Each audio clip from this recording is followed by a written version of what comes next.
it'd be helpful. And if you'd like to speak about an item either on the agenda or not on the agenda in open forum, if you could fill out a slip in the back and bring it up here and hand it to this young lady to my left, and we can call you when the opportunity arises. With that, we will do our pledge. We'll ask Mr. Hicks if he could please do the honors. Ready, begin.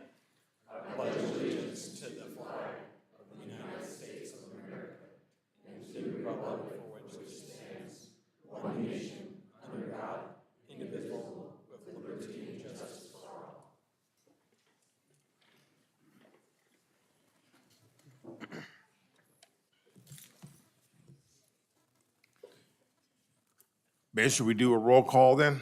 Okay, let's do a roll call. Chair Algauer, Here. Commissioner Beck, Here. Commissioner Chester. Here. Commissioner Hicks. Here. Commissioner Higginson. Here. Commissioner Snodgrass. Here. And Commissioner Vick. Here. Thank you. Okay, with that, Ben, you want to get us swear in our new commissioners? Yeah, welcome to our 4 new planning commissioners. Excited to have you guys here, and your volunteer efforts on behalf of the city on the planning efforts is very much appreciated. Maria's gonna help me with the oath of office, and so you guys will raise your right hand, and then she'll give you the words. You'll repeat it after that, and you guys will be official. Please raise your right hands. I state your name. I, Stacy Lyle Vick. Chester, Do solemnly affirm Do do solemnly affirm that I will support and defend that I will support and defend the Constitution of the United States the Constitution of the United States and the Constitution of the State of California and the Constitution of the State of California against all enemies, against all enemies, foreign and domestic, foreign and domestic, that I will bear true faith that I will bear true faith and allegiance to the Constitution and allegiance to the Constitution of the United States of the United States and the Constitution of the State of California, and the Constitution of the State of California, that I take this obligation freely that I take this obligation freely without any mental reservation without any mental reservation or purpose of evasion, or purpose of evasion, and that I will well and faithfully discharge and I well will and well faithfully discharge the duties upon which I am about to enter. the duties in which I am about to enter. Congratulations. Thank you. Thank you.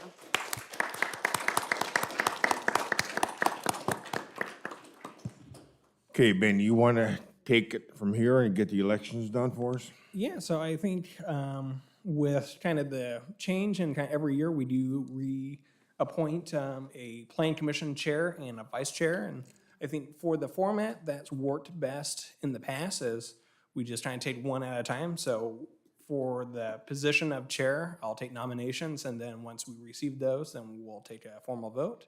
I make a nomination to nominate J.R. Algauer for chairman. Okay. Second. So we do have a nomination. Is there any other nominations? Third. Okay. All right, with that then, we'll take a formal vote for JR to remain as chair of the planning commission. All those in favor? Aye. Okay, we'll follow the same process for the vice chair, and I nominate Tony Hicks for vice chair. I second that. do we have any other nominations? If not, we'll take a vote. All those in favor of Tony Hitz as vice chair of the planning commission? Aye. All right. Well, congratulations, you guys, and we'll go from there. We did kind of set everyone up on the dais, just kind of in placeholders. So I don't know if anyone has any preferred spots that they'd like to be. Normally, JR will stay in the chair position, then Tony Hitz will swap over so he can help facilitate the minute recording for the public speaker You and comments. Richard need to switch. Sorry.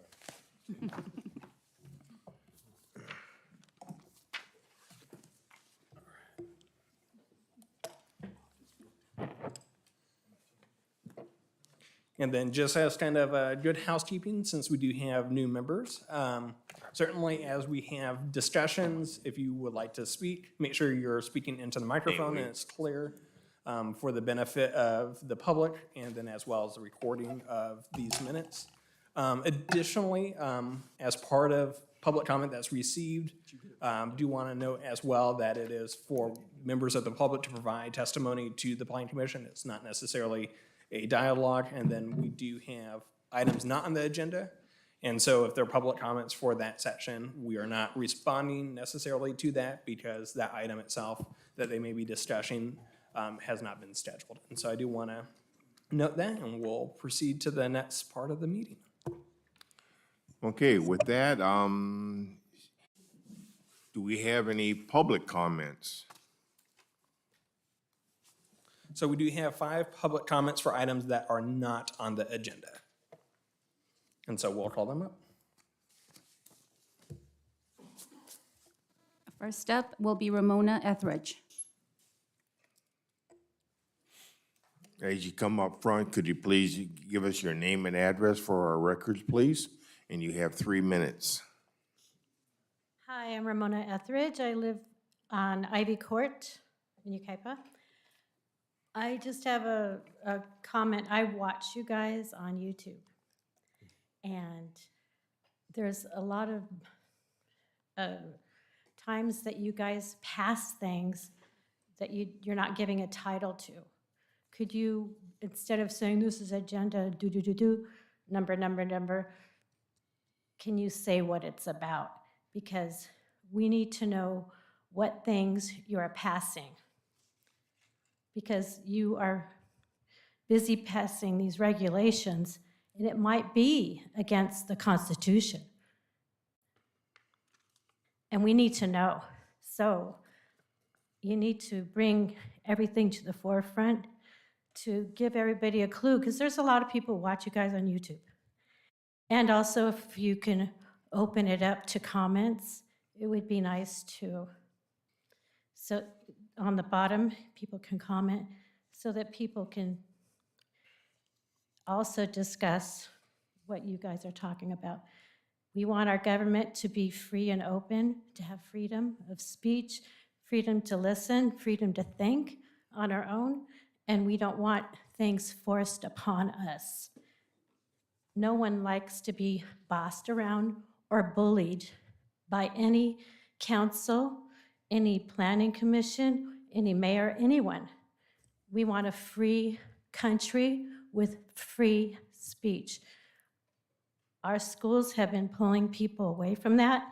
Our colleges have pulled people away from it. What kind of country will this be? And I know the whole agenda is to make it a one world government, and I'm not for it, but maybe at some point it might happen. But if anyone in this building wants a free country, they want free speech too, and they want the freedom to hear and listen to what you guys are passing behind everybody's back. No one likes that. And all these places that are being built all around us, like all these Amazon buildings and stuff, what is that? I don't think that we're doing one in Yucaipa, hopefully not.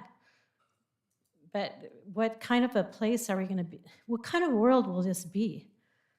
Just think about what it feels like to be free and that you could pass that on to everyone in this world. We need freedom, and a lot of our military died for our freedom of speech and to listen and to know what's going on. Thank you. Thank you. Up next, we have Cesar Roldan, please.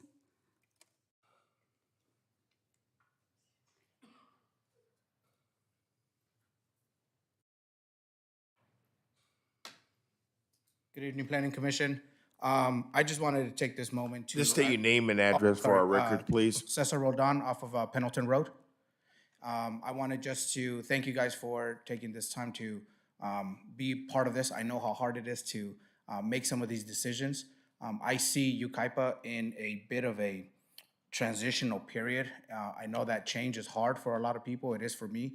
I know that. But I know that you guys are endeavored to a really tough position to make these decisions that will, your decisions will last for a very long time, and it will affect a lot of people, a lot of our community. And I just wanted to extend my support that any way that me or I'm a realtor and I also own a business, so that me, my family, and my businesses, any way we can support you guys to be able to make the right decisions, we are here to support. We are here to help you guys to move Yucaipa in the right direction.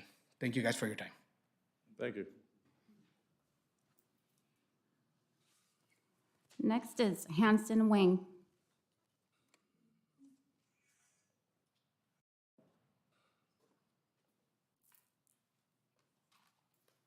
Good evening, Planning Commission. Thank you for the new members who are willing to donate their time to help And the city could you out. please, sir, could you please Oh, state I'm your sorry. name and? Hanson Wall, Yucaipa, Court Street. Do you need a specific number? That's fine, sir. Okay. Anyway, I just wanted to welcome you guys.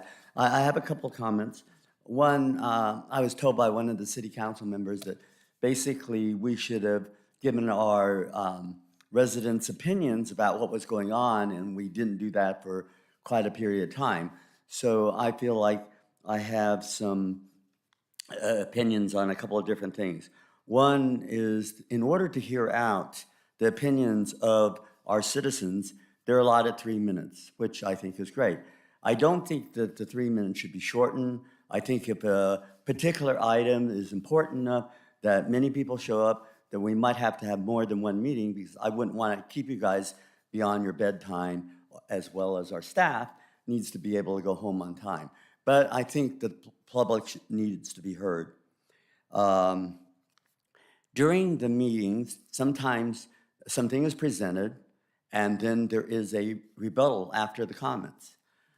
If the person giving the rebuttal has new comments or new items, then I think that the general public should have the ability to comment only on those specific items that were not originally in the original proposal.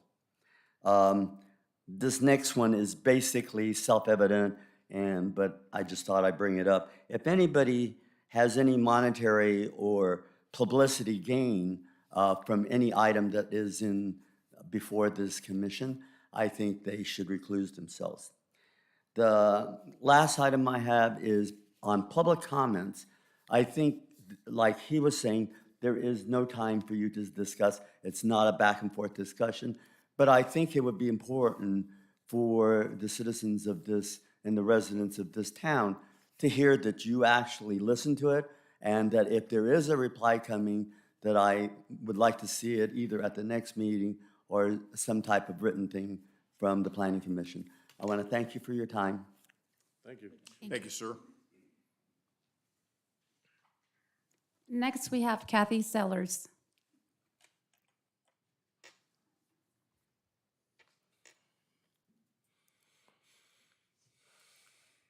Your name and address for our records, please.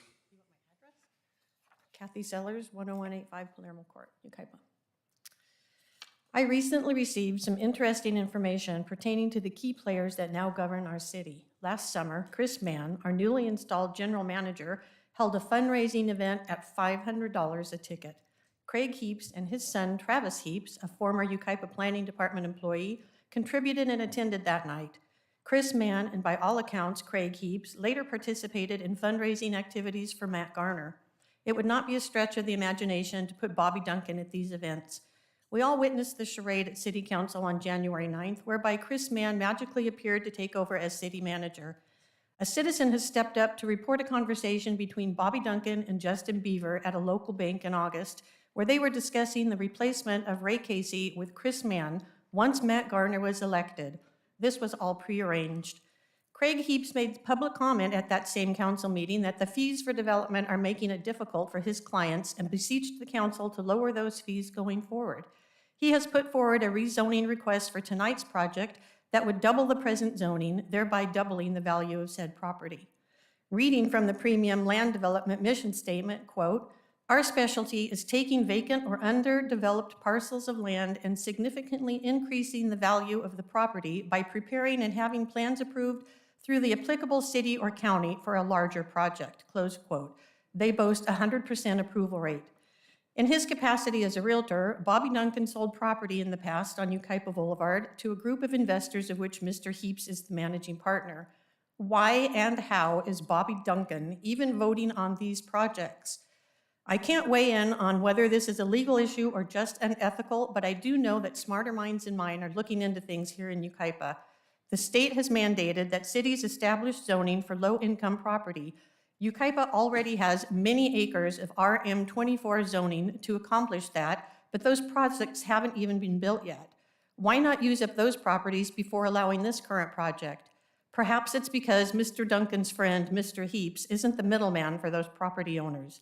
Again, you don't need to approve this project while RM24 zoned vacant property exists. When the general plan is revisited in the future, look at it then. You are all citizens of Yucaipa. Be a good neighbor. The climate at City Hall is volatile at this time. Your names and votes will be scrutinized for years to come. A house of cards does not create a strong foundation. Thank you. Thank you.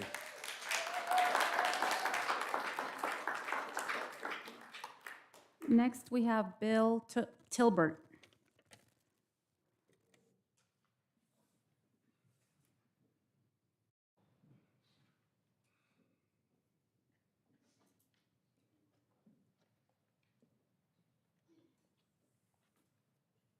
Hello, Councilman. My name is Bill Tilbury. I live on Peachtree Circle. Basically, what I was going to start out with, Caesar stole my thunder. So we're going to, the pleasantries on that portion. I appreciate the way you guys have stepped up and are taking a position that it's not an easy position to do.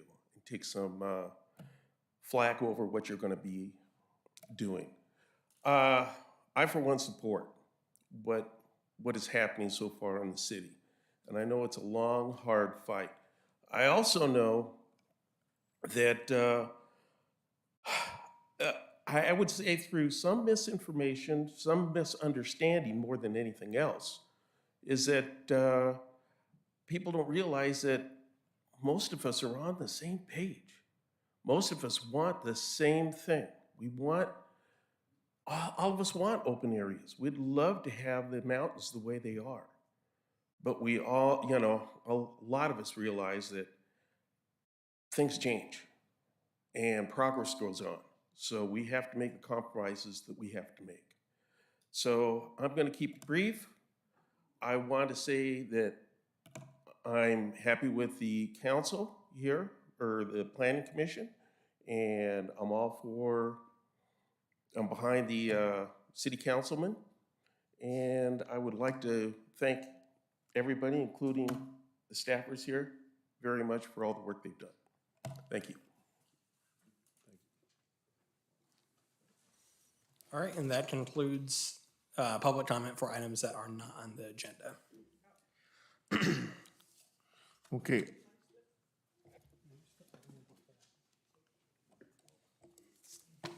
We good? Yep, we're good. Okay, with that, we'll just move into the consent agenda.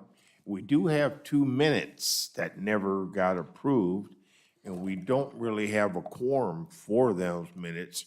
So are we just gonna recognize them?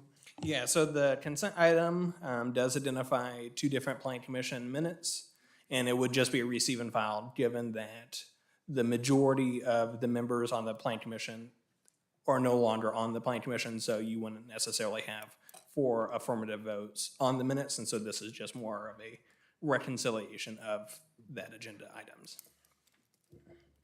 Okay, so we need a motion to approve those or put them in records?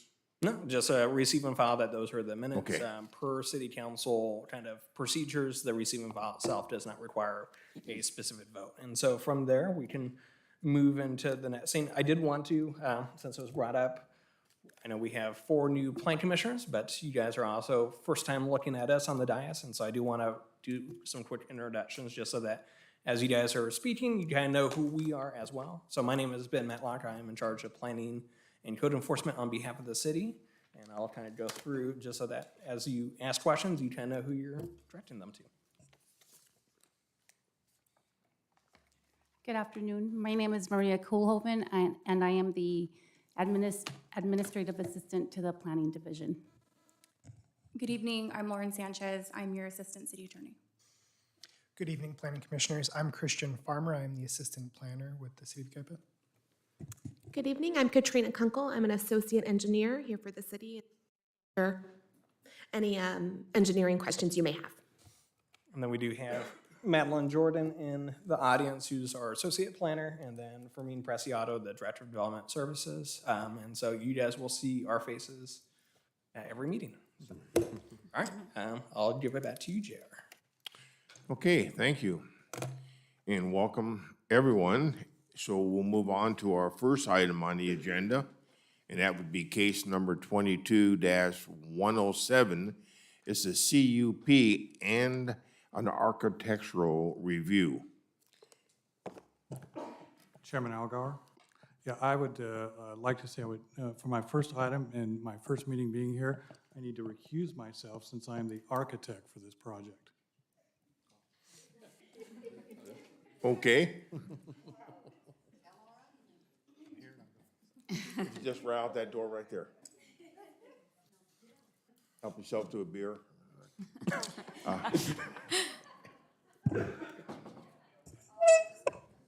Huh? You excuse me yourself too? Oh, no. Okay, you want to go get a beer? Is that it? No. Okay, with that, who's going to be, Christian, you doing this? Christian will do the presentation.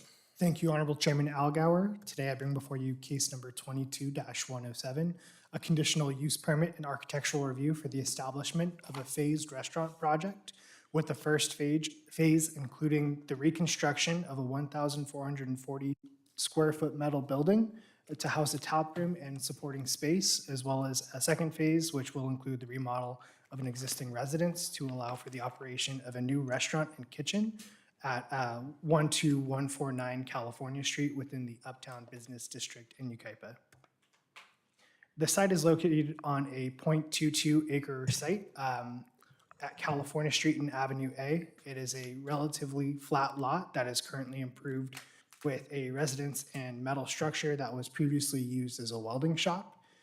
It is located within our Uptown Business District in the limited mixed use land use district, and it is surrounded to the north, south, and west by similar limited mixed use properties, and to the east by mixed use parcel that houses the old fire station museum.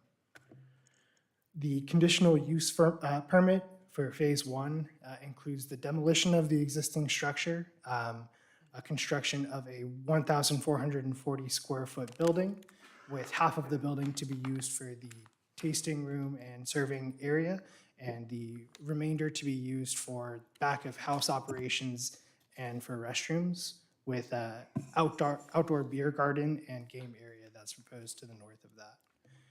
The second phase includes the remodel of the residence, including the addition of a commercial kitchen and wraparound patio with dining area included in that phase. As a part of this project, they will be partaking in our in lieu parking program. There are 15 required parking spaces as a part of this project.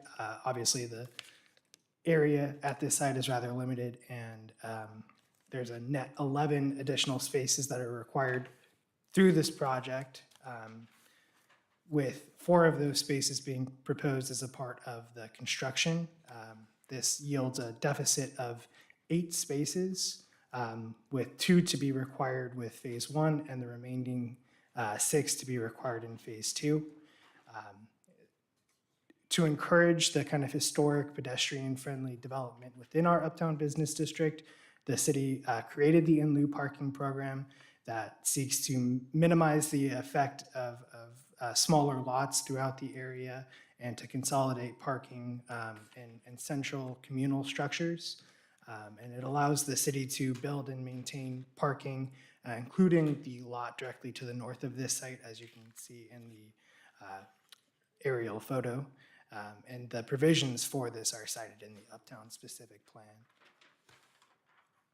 The architectural review for this site includes like I said, demolition of that existing welding shop. The initial intent was to retain that and to remodel it. But unfortunately, after a structural engineer was brought in, it wasn't deemed feasible. And so the design for the replacement building has been inspired by that existing building, seeking to have a rural agrarian style to it, kind of the beer farm theme, with the applicant to incorporate some of the elements of the existing site. They want to repurpose some of the existing structure into the interior and the remodel of the site.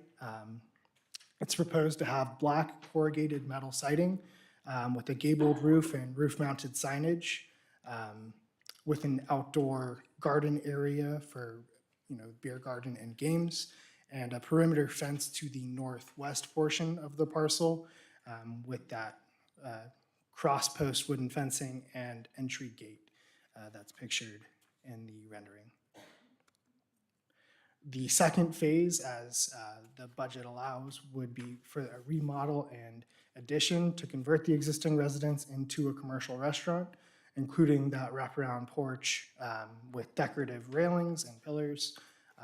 It utilizes, again, that agrarian look with lap siding and gable features with standing seam red metal roofing to tie with the initial phase. The landscaping proposed with this project includes perimeter plantings, specifically along the northwest portion, with shade trees provided in the beer garden and parking areas, with 13% of the overall site proposed to be landscaped. As a part of the project review, notices were sent to all neighbors within 300 feet of the project. We received one written response and one phone call regarding this project, both concerned with the available parking at that site. Yesterday, on the 18th of January, or the 17th of January, the Historic Uptown Association unanimously recommended approval for the proposed project as seen here. They met prior, but they weren't able to make a quorum, so the staff report does read that they reviewed it and did provide positive feedback, but they ended up meeting and had a quorum yesterday, and so they did provide a proposed approval. Pursuant to CEQA guidelines, the project qualifies for a Class 32 categorical exemption as it is considered infill development, and a Class 3 categorical exemption as new construction or conversion of small structures totaling less than 10,000 square feet. These are some of the existing site photos of that steel building, unfortunately not able to be retained. And these are some that focus on the residence that is on site to be converted into a residence.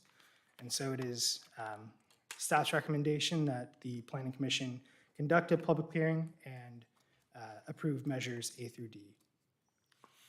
Okay. If there are any questions, the representative, I believe, is here in the audience, as well as the applicant. Okay, at this time, Christian, then I guess the required parking is being deferred to the public parking? So they will have to pay into in lieu parking fee program. So each space equates to roughly $9,000. So it goes into a central fund where we can purchase new properties and build parking structures, as well as maintain existing uptown parking structures that are owned by the city. Oh, okay. Any commissioners have questions for staff? What is the parking that is behind that current location? There's like a museum there. Who does that parking belong to?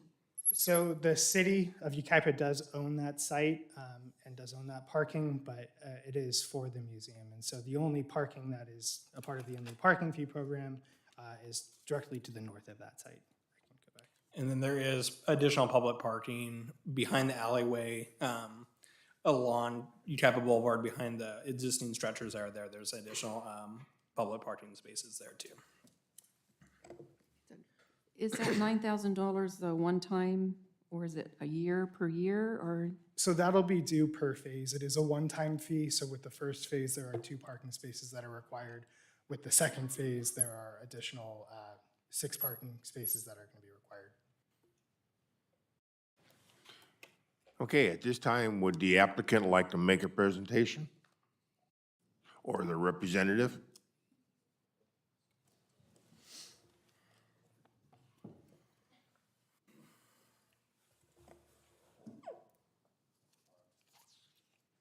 And again, just state your name and address for our records, please. Danny Gibson, owner of Beer Farm.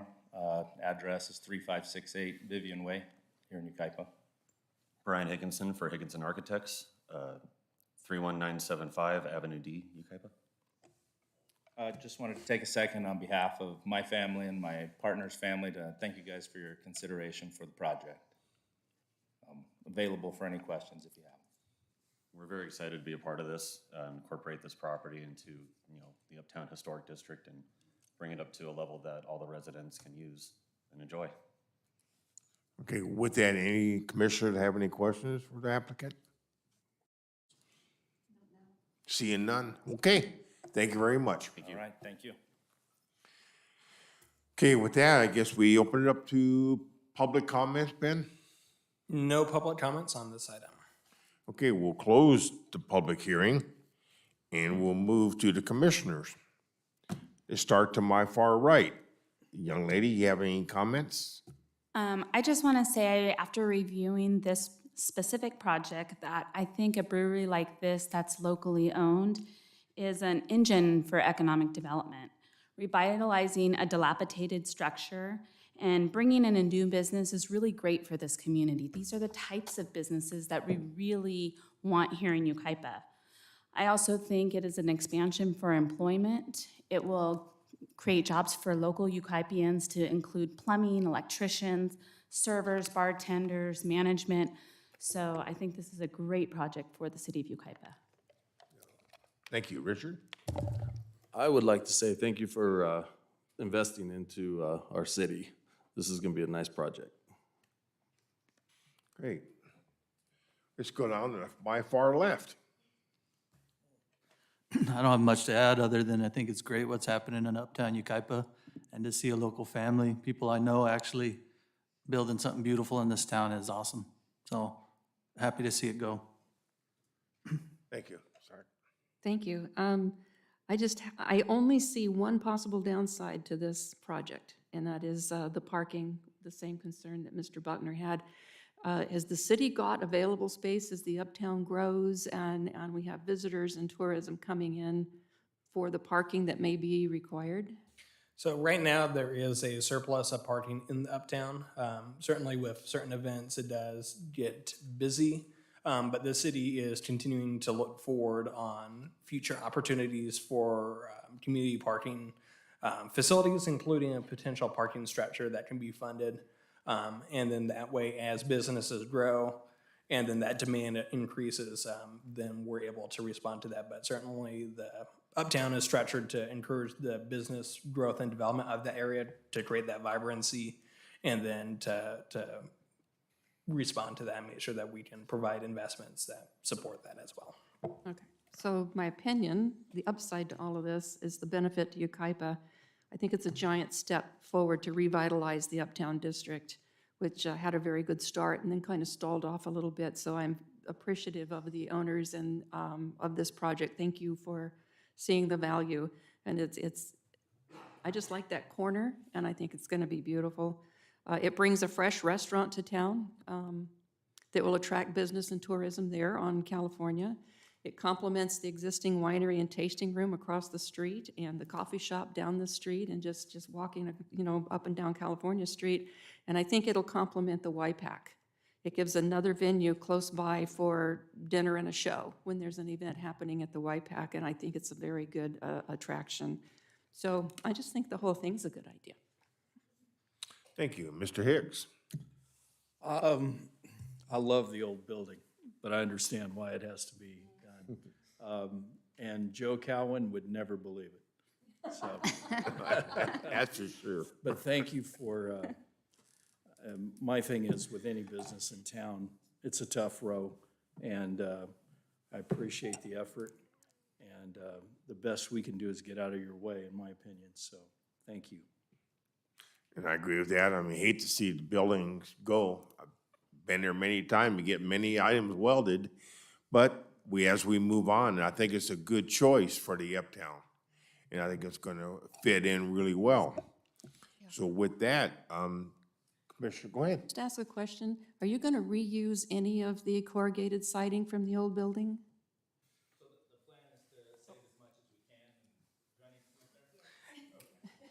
Sorry. Just for nostalgia, I mean, you know.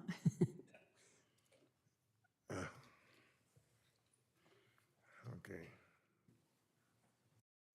This ain't, oh well, I'll let it go. Yeah, the plan is to save as much of the old building as we can, salvage it, save it, and see if we can repurpose it with any purposes for the new building and restaurant. Yeah, we will try to reincorporate the materials as much as possible. Okay, Not that it would stop me, but thank you. All right.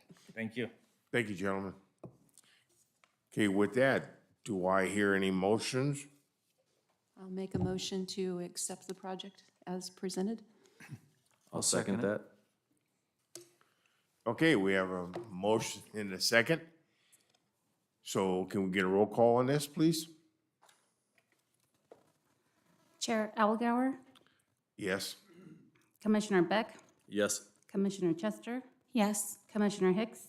Yes. Commissioner Higginson? Abstained. Commissioner Snodgrass? Yes. And Commissioner Vick? Yes. Thank you. Okay, motion carries. Good luck, gentlemen. Thank you very much.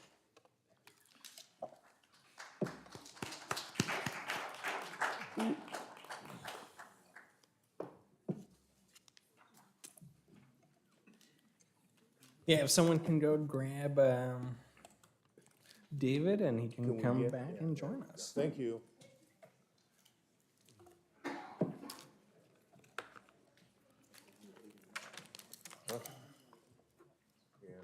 That's exciting. Here we go. Now comes the fun part.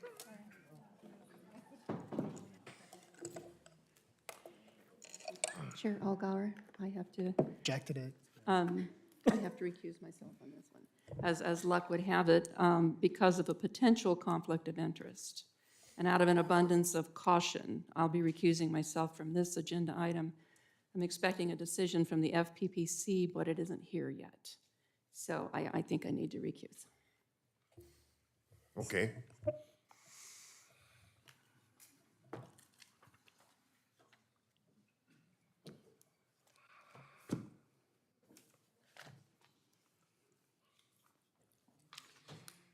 Okay, with that, let's just move to our next item on the agenda. Is case number 22-121. It is a modification of the project proposed in the past. So, Yeah, thank you, Honorable Chairman and Plan Commissioners. Before you is case number 22-121, or as you guys had last seen it, a modification of 21-085. And so this project itself consists of a general plan amendment to change the land use designation of a subject property from the city's RM land use district, the RM10M, to the city's RM24 land use district, and then also includes a land use compliance review associated with a 172-unit apartment project. The property itself is located on approximately 8.6 gross acres between 2nd and 3rd Street, directly north of County Line Road. It is currently improved with 4 residential structures that would be demolished to accommodate the proposed development. As I noted, it is currently zoned within the city's multiple residential land use district, so it does allow for multiple family residential development, and is surrounded by a kind of mixture of single-family and multifamily residential development. Now, as part of the project, I'll kind of cover what hasn't changed and then what has changed since this went to the Plan Commission last. It does include, as I mentioned, a general plan amendment that would encompass the entire project area. So it's these 4 parcels shown under the black dotted line. And so the proposal does increase the land use density from the city's RM10M to RM24. Now, a bit of history for 21-085. Initially, this went to the Plan Commission as a 3-story, 200-unit project was reviewed at the August 3rd and 17th Planning Commission hearings. And then as part of that deliberation, the applicant did agree to complete additional site improvements that would connect the project to both County Line Road and the associated improvements that the city is doing, as well as some additional pedestrian connectivity to the nearby Calamasa Elementary School. However, during the deliberation on August 17th, the Planning Commission ultimately voted to deny the project. A lot of it was concerns with the general plan amendment location, kind of within an interior of a existing residential area, and more importantly, the context of 3-story structures within the backdrop of the existing and surrounding development. So that highlighted the density changes much more drastically, and so that was the concern of the Planning Commission. In their decision, that project itself was appealed and then presented at the October 24th, 2022 meeting under the case 22-121. As part of that, in preparation of the meeting, the applicant did work through designing a 2-story version of the project, so kind of lowering the building heights for it, but then maintaining the 200 units. During the discussion with City Council, the overall net change from the RM10M to the RM24 remains still a concern, and so with that, the applicant did agree to reduce the scale of the project to around 175 units.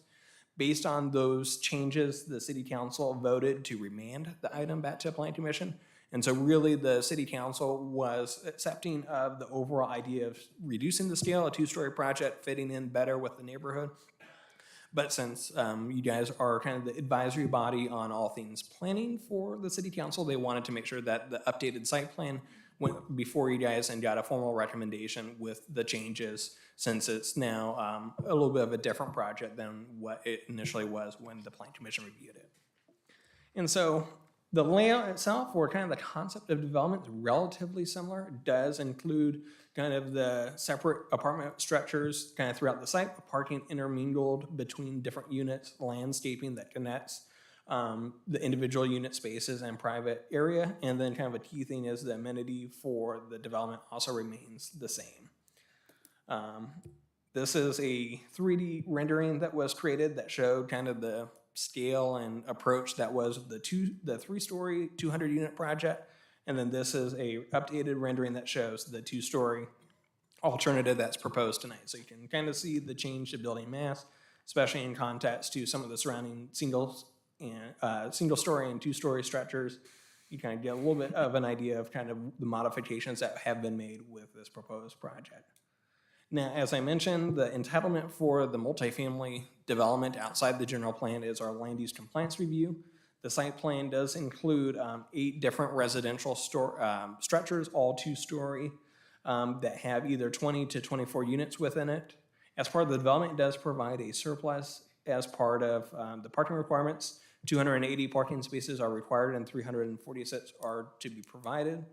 And then as part of the development, the 172 units, 64 are 1-bedroom units, 100 of them are 2-bedroom units, and then the remaining 8 are 3-bedroom units. And as part of the project, it does include a density bonus agreement, which does specify 10% of the project will be affordable. That does allow them to qualify for certain incentives and waivers as part of the development, and so that is reflected in the project. The amenities does include 2 top lot play areas, a fenced-in dog park, picnic areas, a clubhouse with a pool, and then each unit also has their own private space.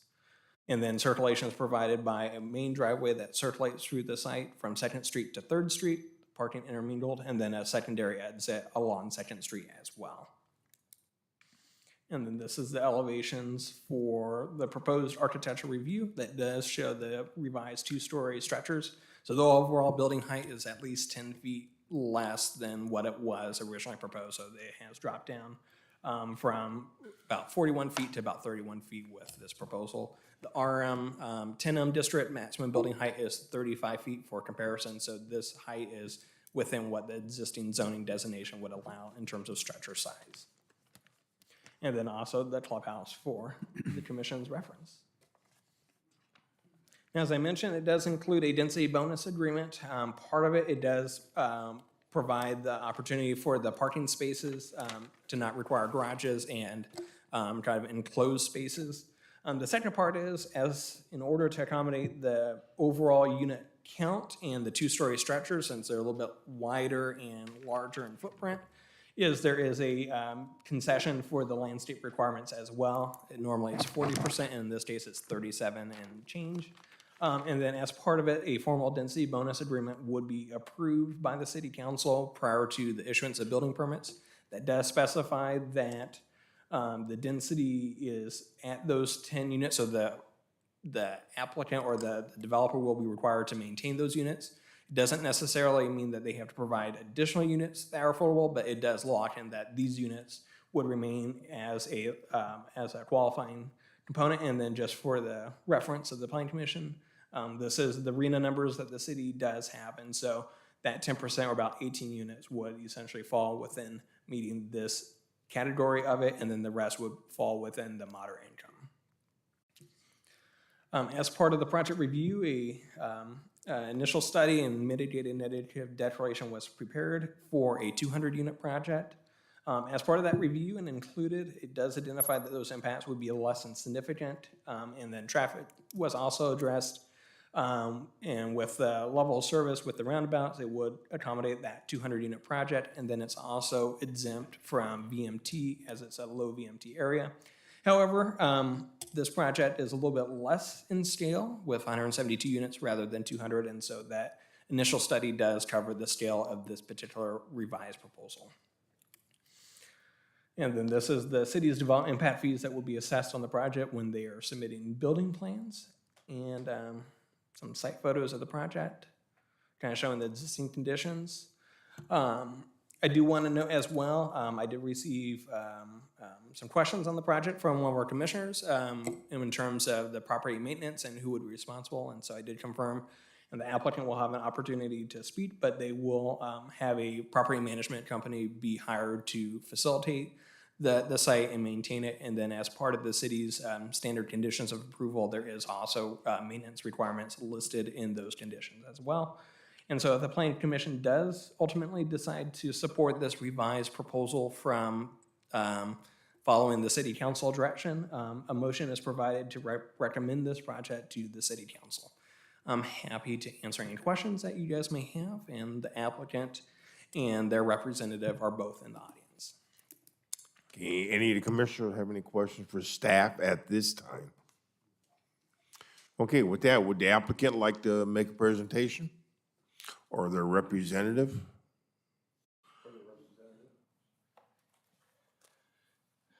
Chairman Algauer, congratulations, being in the seat again. And Vice Chair Hicks, congratulations. Everybody else, congratulations. Good to see you. I don't have too much to say because Ben is very, very thorough, so there's not a whole lot to say here. I do want to mention that the applicant is not new to Yucaipa. His business has been doing business in Yucaipa for many, many years. Mr. Stamania has the project next to the 7th Street Park was his project, the 110-unit gated community there. He's also responsible for a couple other projects that are currently being built in Yucaipa, 70 units by Far West Industries out on 17th, condominium projects, one on Avenue H and 4th. There's 54 condominium projects as well. I was going to go over the RENA numbers to show how we were working through that, because obviously I've been doing this in Yucaipa since 2005, 2004. The owner of this property has owned this property since 2004, 2005. So we've entitled it before as condominiums. We entitled it again in 2018 as condominiums, 64 condominiums, 2-story, 3, 4, 5 bedrooms. But there's a lot of other projects that are now being built that are the same style. And let's face it, the city of Yucaipa needs apartments badly, has needed apartments for many, many years. My son, when he graduated from Yucaipa High School in 2011, went to Cal Poly Pomona, and when he came back and came to work at the city, ended up living in Colton because there were no rentals available. And so there's a definite need for the apartments here. In the city of Yucaipa, we have the bungalows and a few offshoots, and that's kind of about it. I'm available to answer any questions for you. There's one thing I wanted to bring up. The neighbor here, which is Judy and Randy Maines, we've been working with them extensively and talking to some of the neighbors. There's a lot of things that were asked to be changed. 2 stories instead of 3, which the condos were 2 stories as well. We moved some trash enclosures away from this property over here, back over by the apartments. Of course, we're doing a perimeter block wall. This is a gated community. The people will be living in Yucaipa, but will have their own community with a park, the dog park, the recreation areas, and so forth.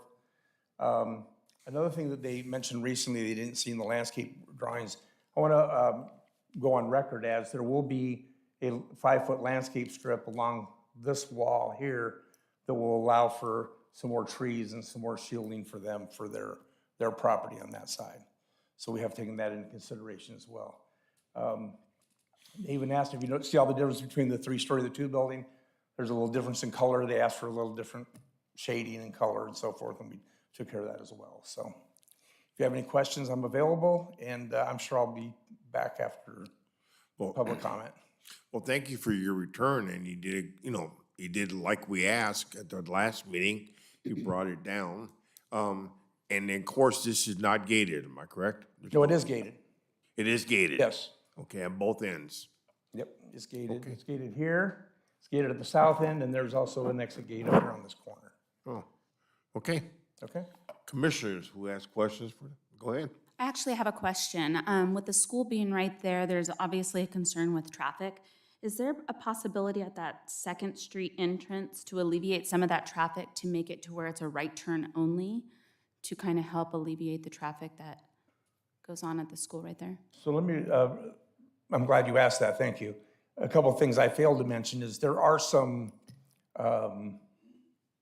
issues in the surrounding area. One is that this house here, in fact, I was reading her comment, Ms. Maine's comment from 2018.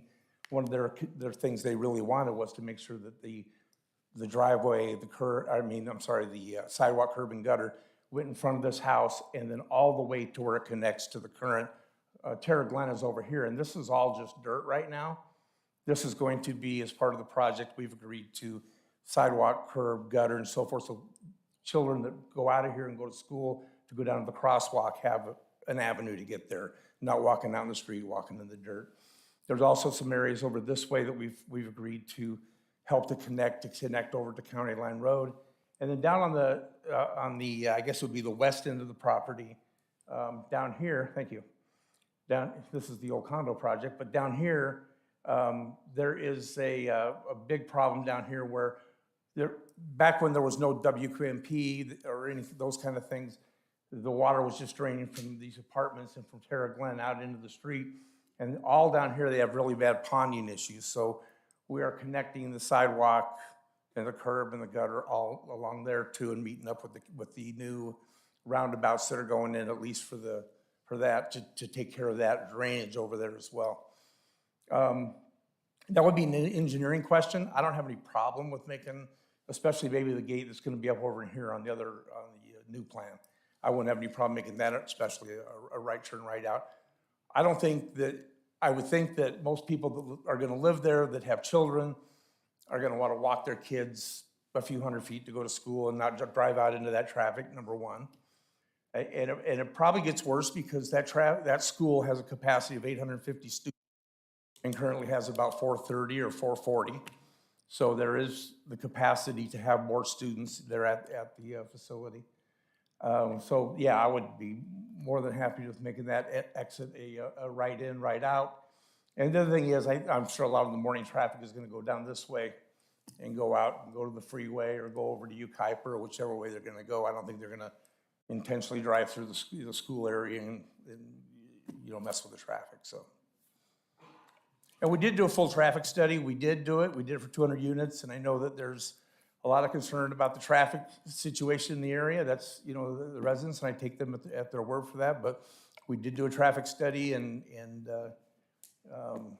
that has been filed and accepted. So, Any other commissioners have any questions for? I have one more. I have one more question. Were you able to meet with our school district to make sure that the influx of people can be accommodated at all the schools? I know that Yucaipa right now is at, a maximum capacity. I think they're at 3,000 students right now. Is there some kind of insurance that our schools can handle this new influx of people? Well, actually, our schools are very, our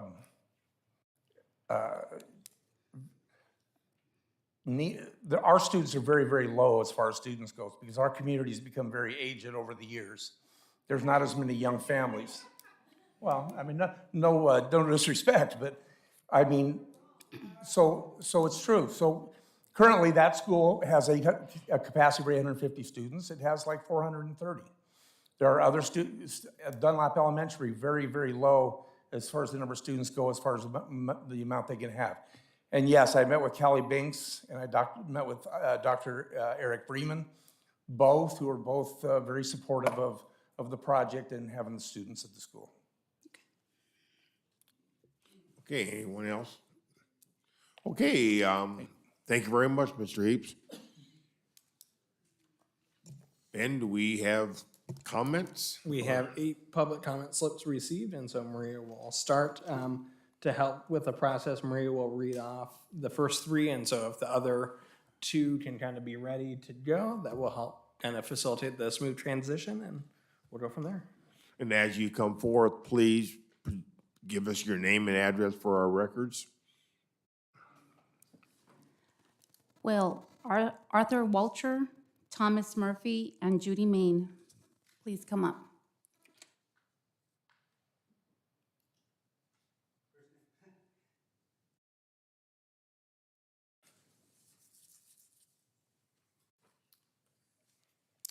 Hi, I'm Arthur Walter. I live on 2nd Street, lived there for 35 years. A few things that weren't mentioned here. First off, the Planning Commission did look at this once already, and they gave them a denial, mostly because of the idea that they felt as though the traffic was too heavy and that there would also be a lot of congestion, and that the project was just too big for that particular corner, which not only is rather heavy in there, especially for the school, it's going to be a bottleneck when it comes down to people that take and drop their kids off or pick their kids up. They park all up and down 2nd Street. There is no real parking in the school, and it's going to be a traffic mess, is the way the original council put it. The city council took and had a hearing. They had several people get up, and every one of them was in opposition to this project. There also were that the project was too big and the traffic concerns also. Now, finally, we're taking and they're taking and saying, well, we made accommodations for less people. It's still high density. It's still dangerous for the kids in the Calamasa Elementary School, and somebody is going to get hurt. That's all there is to it. Yeah, you're gonna take and say, well, we're gonna make the traffic more flowing.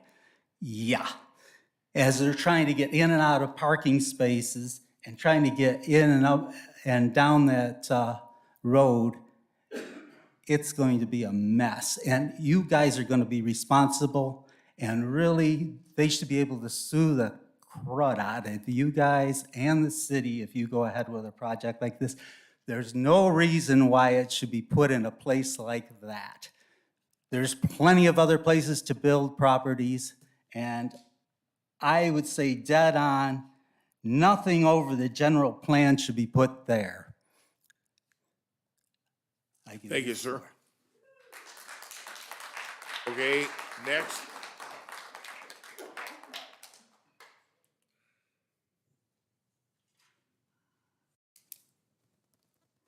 Thomas Murphy.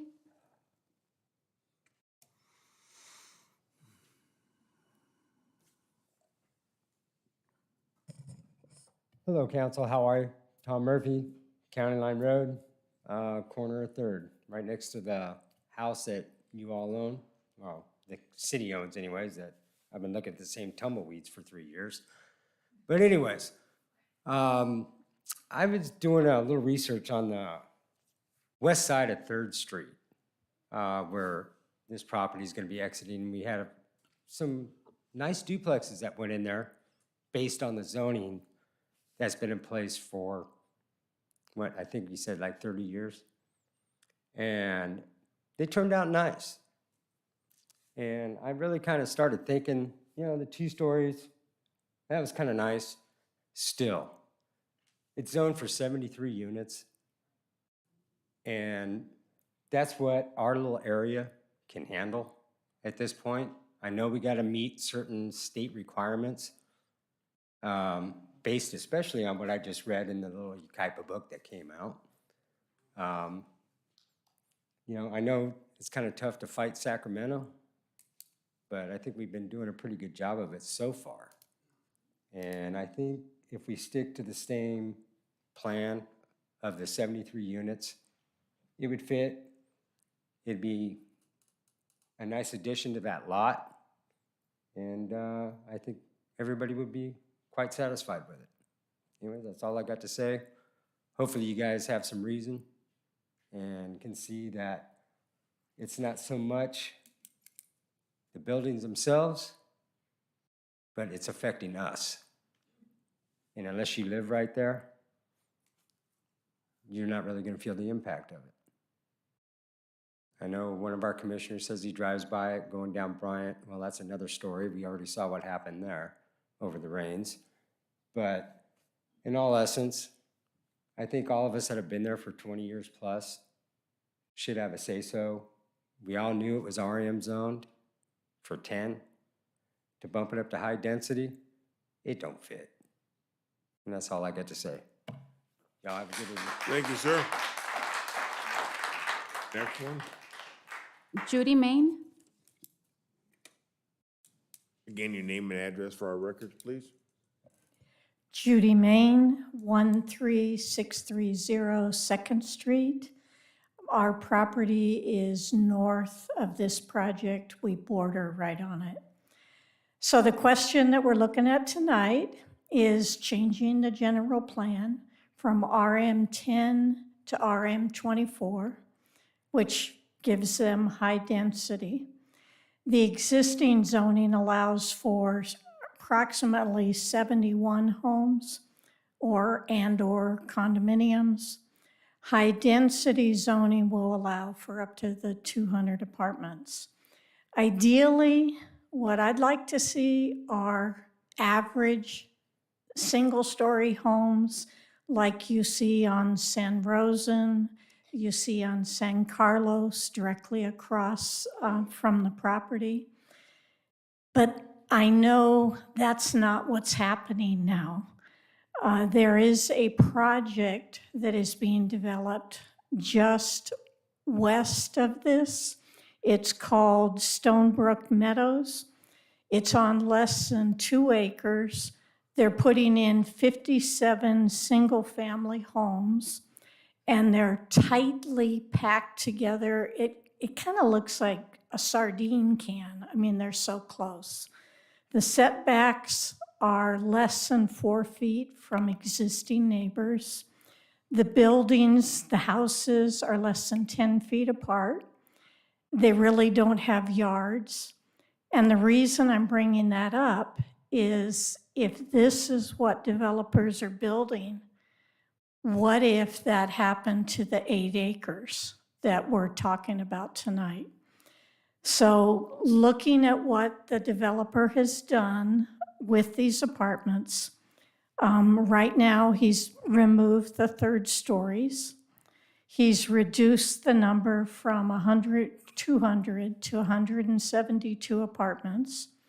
The setbacks for those large buildings are in the range of 20 to 25 feet. And where our property lies, it's actually 50 to 55 feet. The cars are now facing inwards towards the apartments, the parking. And there's, as you can see, the landscaping includes lots of trees. They've put in more of a natural earth tone colors. And I hate to admit it, but I'm actually more for these apartments than I am for cramming in a whole bunch of homes that are real close together. Okay, thank you, ma'am. Thank you.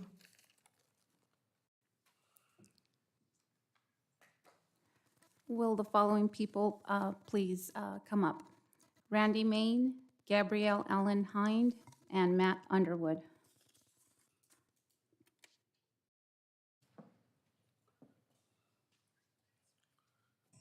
Randy Main, 13630 2nd Street. I'm right next door to the project. Commissioner and Chairman. So the project had been 3-story and 200 units. And so we couldn't have that. And the project got changed to 2-story and less units. So whatever we had asked for had been met. And I'm not exactly looking for 172 new neighbors, but whatever we asked for seemed to have been presented. So I'm for it. Thank you. Bye-bye. Thank you, sir.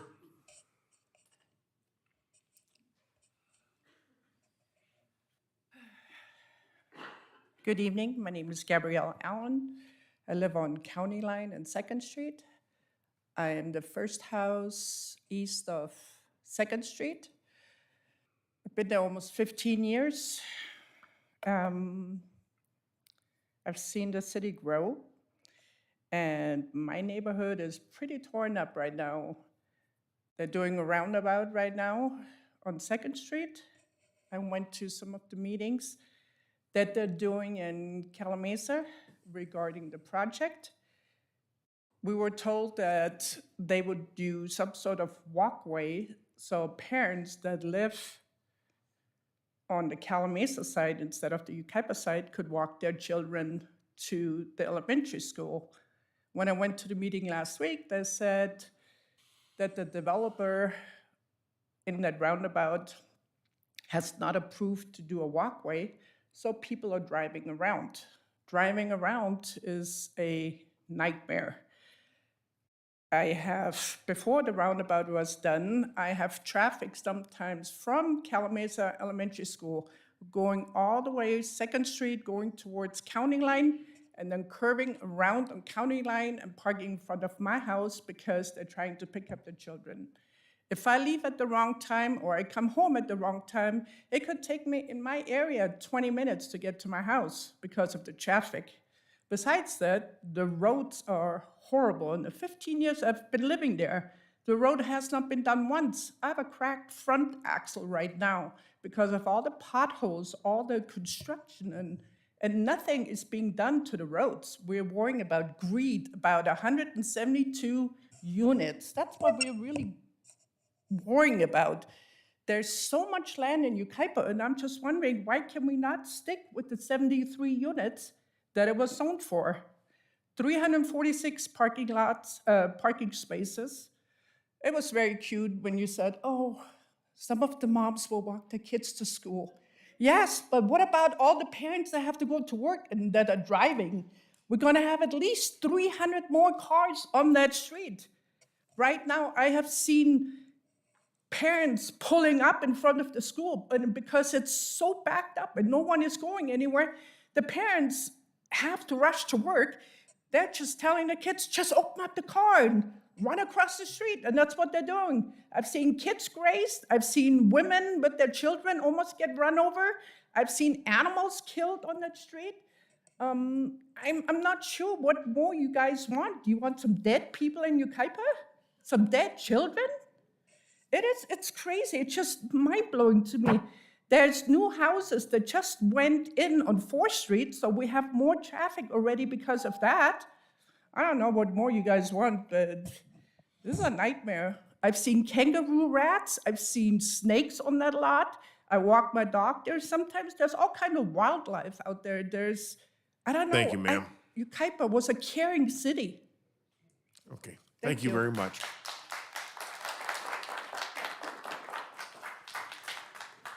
Matt Underwood?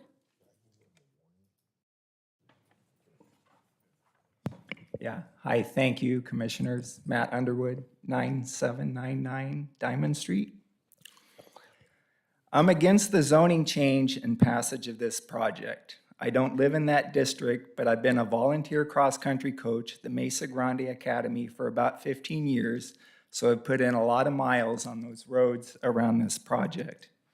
This area is mostly single-story homes. Avenue L, County Line Road, 2nd and 3rd Street are inadequate for the traffic, absolutely terrible for cyclists, joggers, and walkers.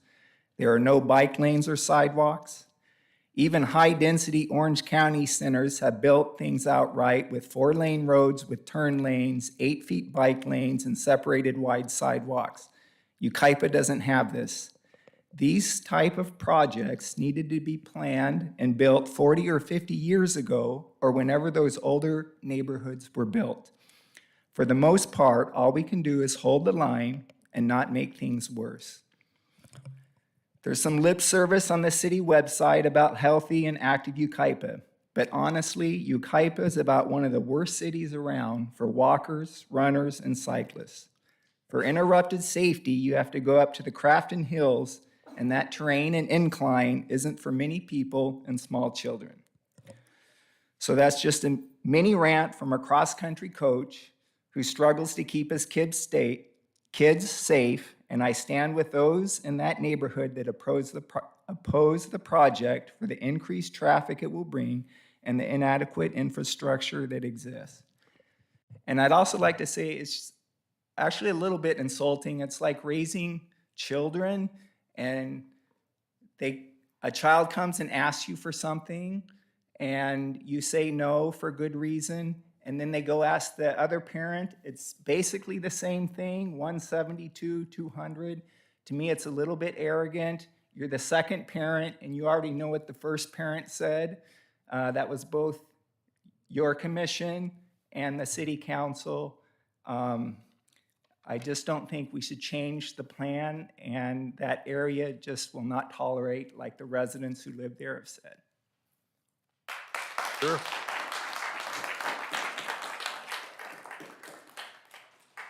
Will Kevin Miskin and Alec McKinney come up?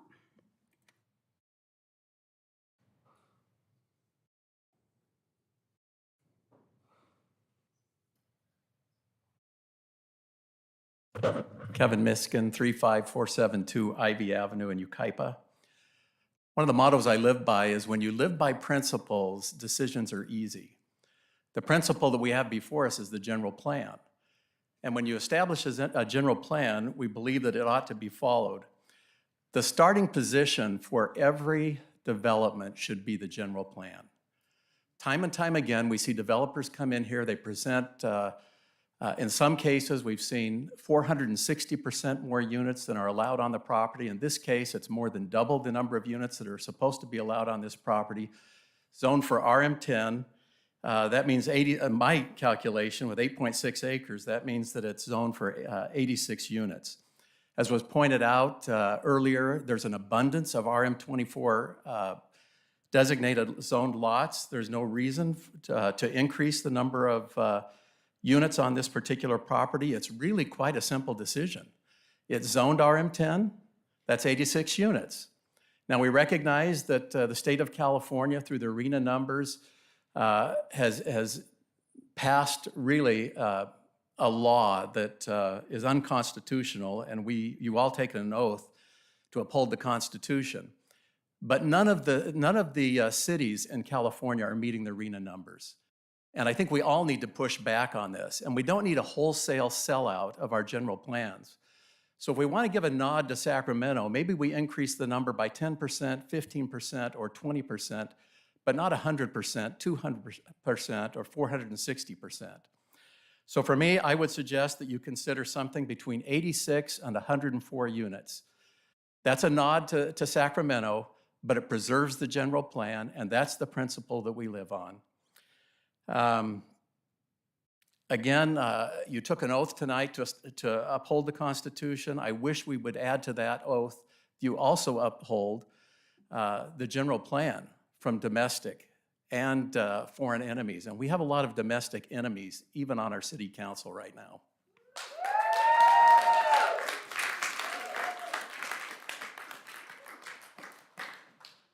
Alec McKinney.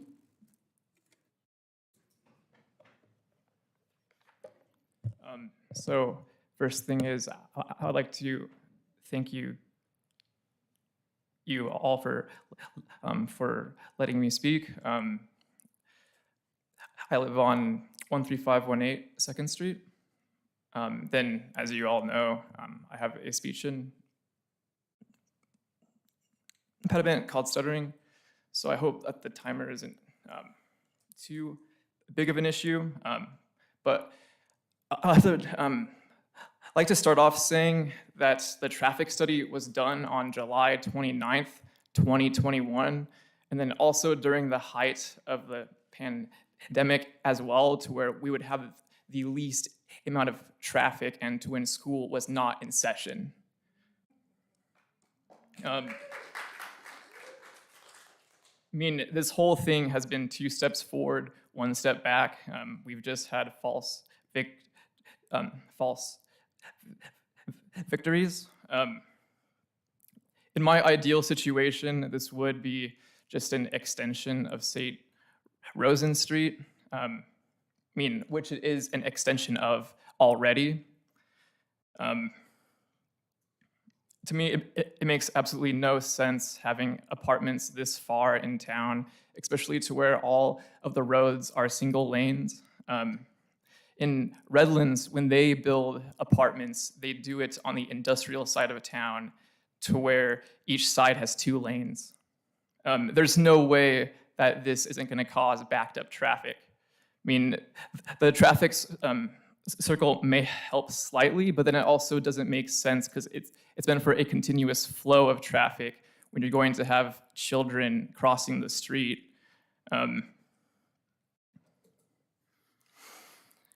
So I would just like to see it as an extension of St. Rosen Street to reaffirm that. I would not like it to become condos because that's also way too tightly packed.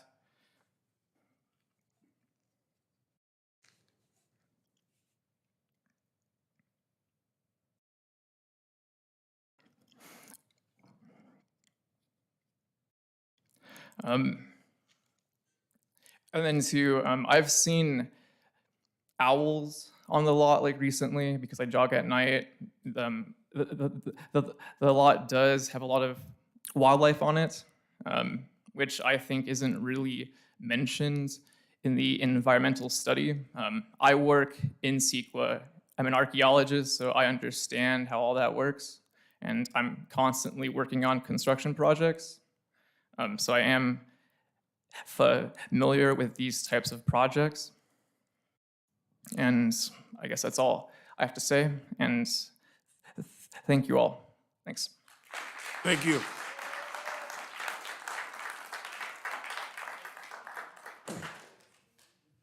No more public comments slips received on this item.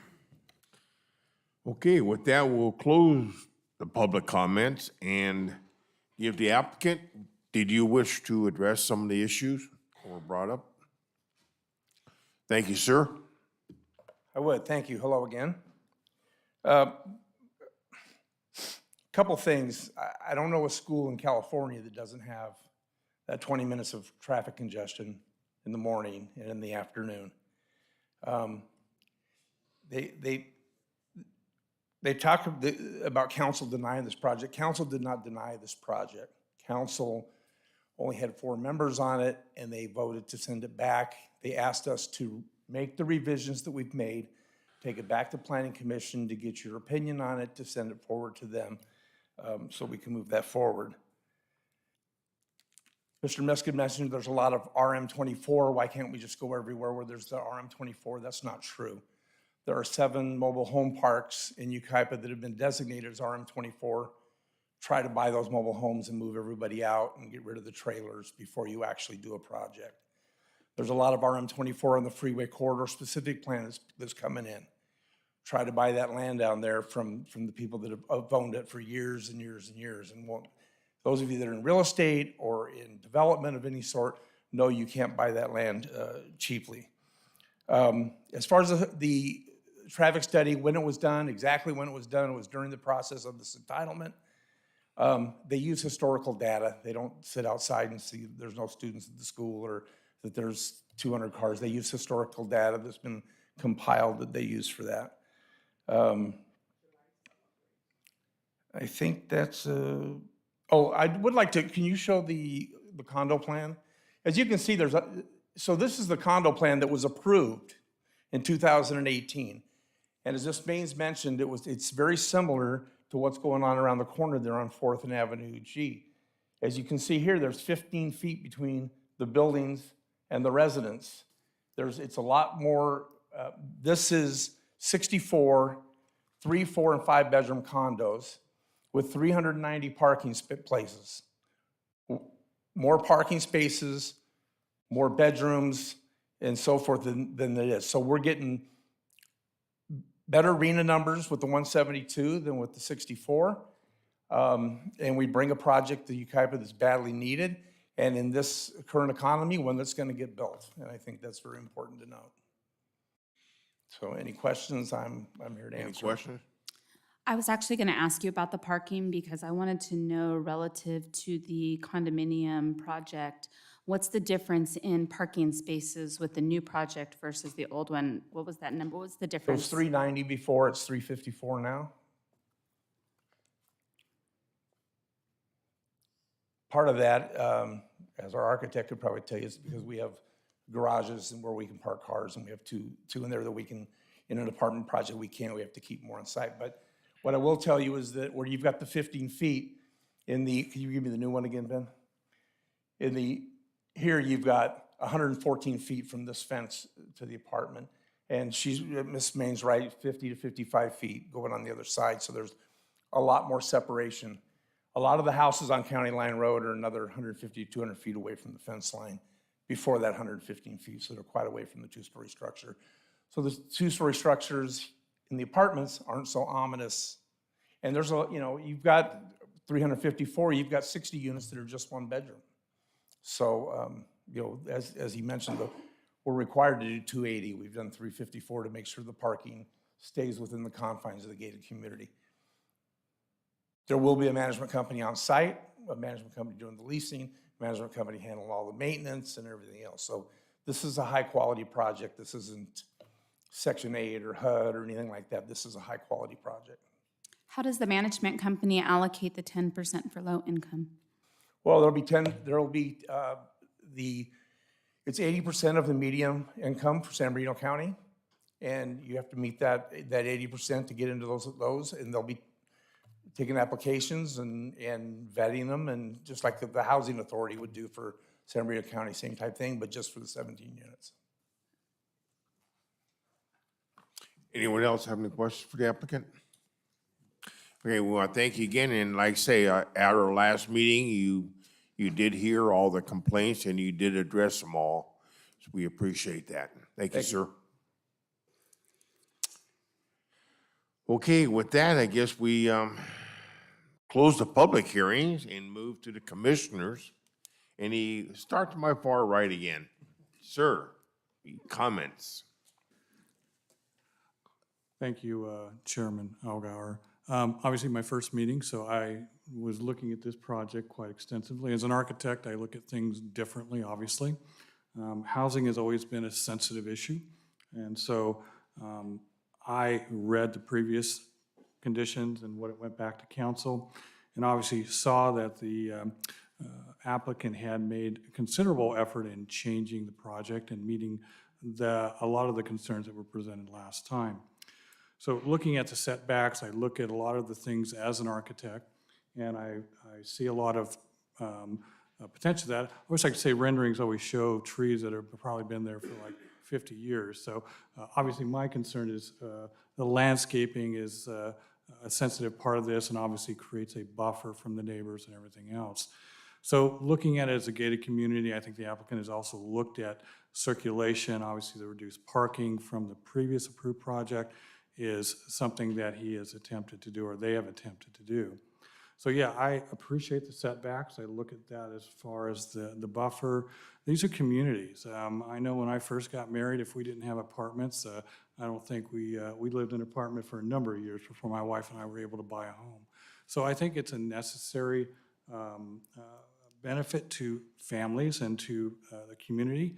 So with that, I see a lot of appeal to that. And again, I've done these types of projects in the past.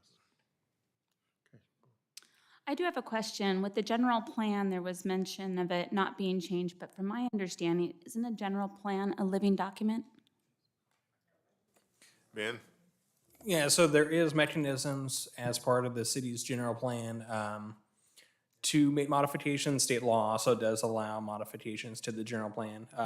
There is, as part of a policy level for city council, certainly in that is, evaluating when those applications are made or those changes are made.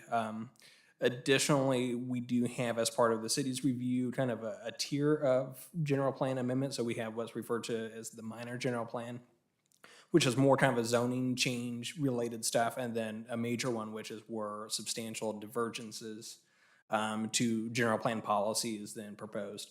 Yucaipa is kind of unique in that we have a one map zoning system, so the general plan map, land use map, and the zoning map are the same. Most communities do not have that. We're one of the few, and so normally they would have the general plan designation. For example, for this would be multiple residential, and then the zoning category would then be separately from there. And so in some cases, some cities where an upzone of a property isn't a general plan amendment, it's just an upzone. In any condition in the city, because of the one map system, it automatically becomes a general plan amendment as well. Okay.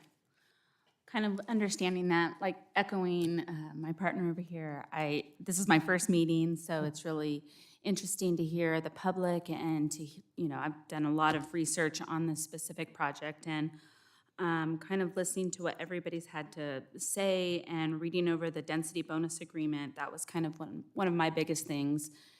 Growing up in Fontana, it's one of those things where you really want to make sure that we preserve what's here in Yucaipa. I definitely understand that, but I do think that with this project that they have made some modifications that might be great for our community. Apartments are stepping stones for home ownership, and so that's all I have to say. Thank you. Richard? I have a question for staff. Can or would the state of California ever come in and require Yucaipa to change from like an RM10 to an RM24? So as part of, I'll preface this in that right now, the way state law is written is we get to kind of control where we're pitching the zoning and efforts related to that with a few different caveats. As part of the housing element process or the RHNA numbers, there are occasions where we may have to revisit the general plan designations. And so some of it comes into place of, whether or not we're not meeting the RHNA and creating certain barriers to development, or more importantly, if we're taking actions that down zone properties, then we have to update those zonings. And so it is kind of a blend of certain discussions or decisions that the cities make on housing may have other repercussions, and then certainly the RHNA cycle is for an 8-year period. And so, as part of state law, if the residential development doesn't materialize in that 8-year period in terms of what you identified as the proposed housing for more affordable housing, then the state will go, okay, if that's not happening here, then it's not going to work, and so you need to look elsewhere. And so that is another component as well. That was it. Good, thank you.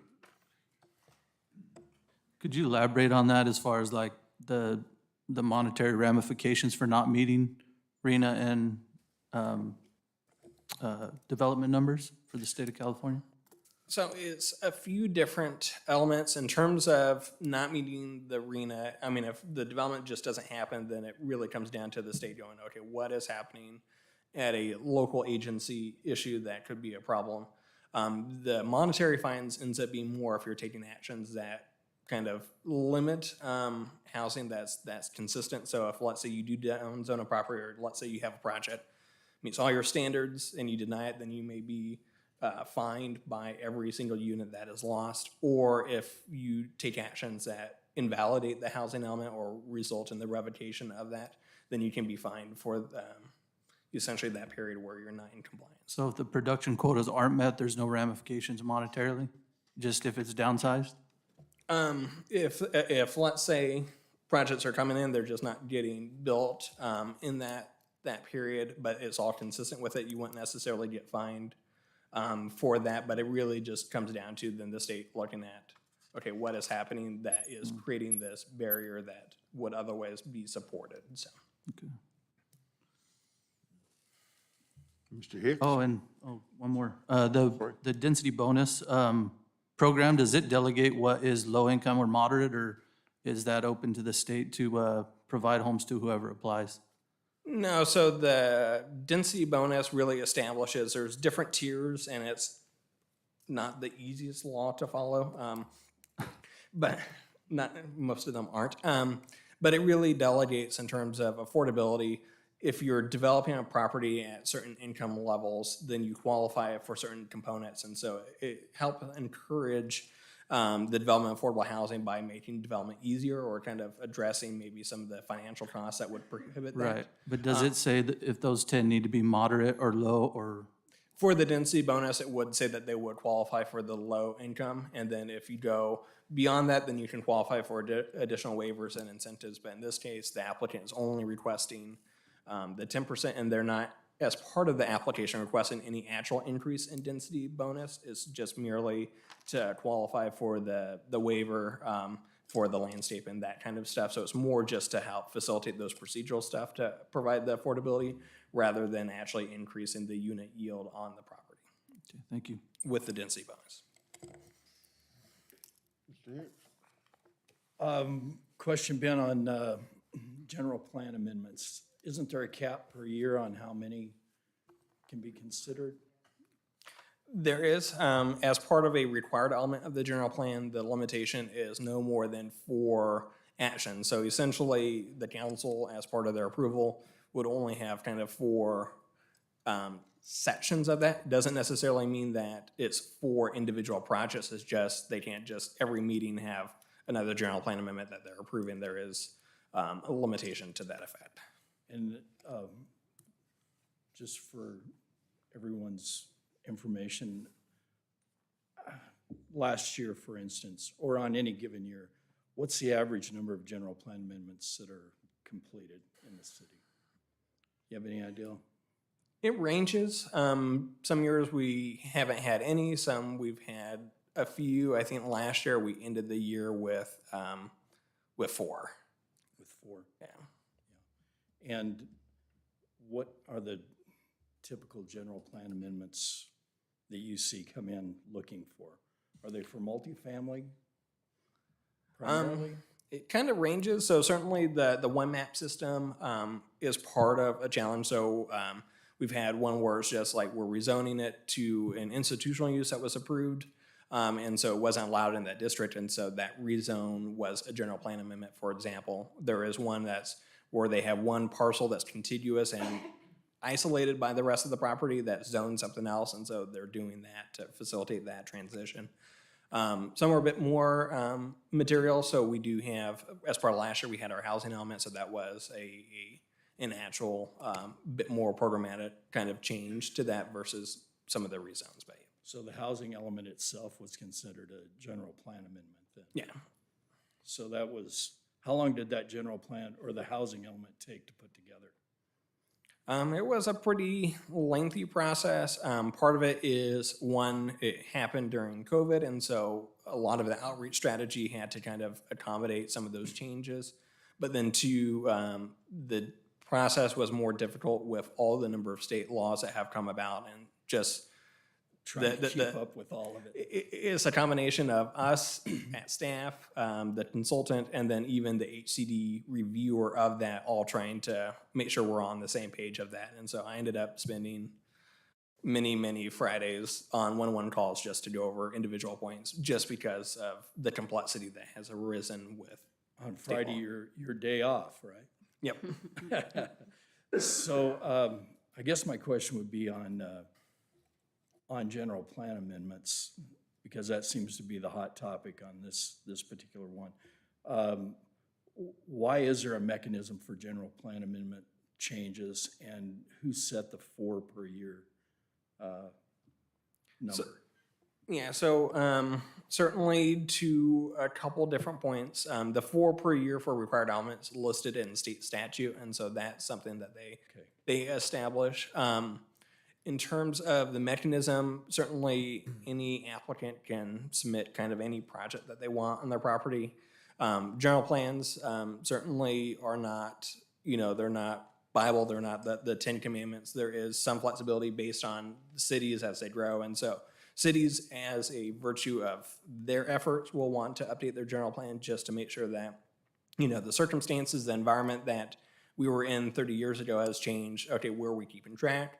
Conversely, there may be policies where you go, okay, we're not quite hitting what our goal was, and so we do want to take a look at that and kind of refine maybe how do we achieve the goal that we do want to see as a community. And then certainly as part of individual property applications, they can submit something, and if they see a change that may be necessary, both the city's development code, but then also state law does allow for applicant-driven general plan amendments or development code amendments related to that as well. And for the record, I'm the guy that drives up and down that road every day, a couple of times. First off, I'd like to commend the Mainses they came in and were probably the most vocal on this project when it came through the first time. And I can't remember, was it recommended for approval by staff on the first go-around that it came through? So normally for these projects, and as you see even in the writing for that, it is to discuss and if you guys support the approval. Right. So in this case, because it does involve kind of that more policy change, we're taking the review of it, certainly based on the concessions that were made and the direction from council. The findings are written in favor of approval of the project, but it is more of a kind of get your feedback on that, since it's not as cut and dry as, let's say, a project that was designed consistent with that zoning, and so we do leave that. Because that's what I've seen in the past. Anything that comes through that doesn't fit that would require a general plan amendment is never actually recommended for approval by staff. It's just that it meets all the requirements. Other than that, it's for our consideration. And then, so the city council had, because I wasn't aware that it hadn't had been referred back to us by city council until this package came back. In fact, I hadn't followed it at all, so I didn't know where it was at. But I know at that first meeting that we had from the local residents, the majority of it was in regards to traffic and to also the 3 stories and the large number of units. Again, I think Mrs. Maines is exactly right. We're looking at long-term, and in all of these areas, and my concern with most of this area of Yucaipa between County Line Road, Avenue G or Avenue H, whichever one you want to say, you've got a lot of larger lots with small homes that at one time pretty much made up all of Yucaipa. I remember on the development that was done on Bryant Street and Avenue H a number of years ago, not directly on the corner, but wrapped around the corner. I owned a house that was right across the street from that, and in the Planning Commission and City Council meeting for that, there was much of the same, just for single-family residents that were going to be put in there on, I think they were 7,500 to 10,000 square foot lots, or somewhere around there. They're relatively small lots. But a very good friend of mine at the time, Phyllis Pope, was one of the ladies who spoke in opposition of the project. And I didn't speak in opposition or in support of it. I was just interested in what was going on. But she was very opposed to it, and she lived about, a good block away from the project. And change is hard. It's always hard. Just purely from a development standpoint, developers are always looking for the same thing. They're looking for the maximum number of units they can get on any piece of property. That's just a given. That doesn't make anybody a bad guy or a good guy. I appreciate the community coming out and being involved in this stuff because it is good for us to know what's going on. And I remember from the first meeting that this came through, the opposition, again, was primarily the 3-story. And what it's come back with, again, now you've dropped it down to a lot of 1-bedroom units. And I know that was one of the other concerns, that they would move multiple families into a unit, because I think the rate of the rental rate on it, the concern was that it was so high that they would have multiple families living in an apartment. And again, it's a tough thing, but it's the closest to an arterial route that we have in Yucaipa with County Line Road, which is being improved. And I know how bad that road is right now. I know that since 2nd Street has been closed for the roundabout, all of that traffic in the morning is now being diverted over to Avenue H. And it is an increase in traffic, and the hardest thing is probably in the afternoons when people are getting there a little early and waiting for school to get out so they can pick up their kids. But again, I went through the same thing at Yucaipa High School. But you can't build multifamily where you come through residential areas for a long distance before they hit an arterial route that's gonna get them to the freeway as fast as possible. So as difficult as they are, I think that it's hard to find something that's gonna be adjusted as much as this, and you've got the neighbors next door now that are supporting it.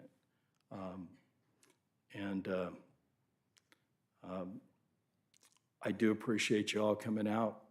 I will say, you've got a new council, or a new commission, 4 new members, 3 of us that have been here and heard this the first time.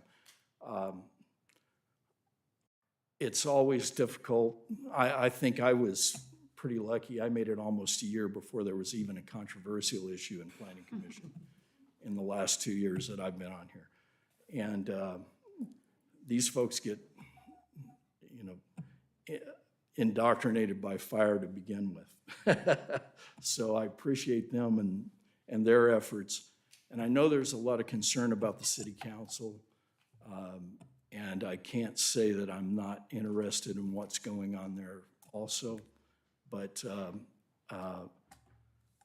that is not the Planning Commission and this group of people that sets up here. And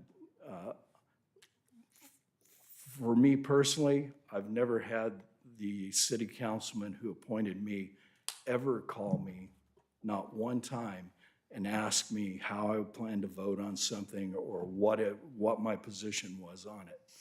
Not once in 2 years. He has called me because of my expertise and asked me after something came through what my feeling was or why, what should he know about it.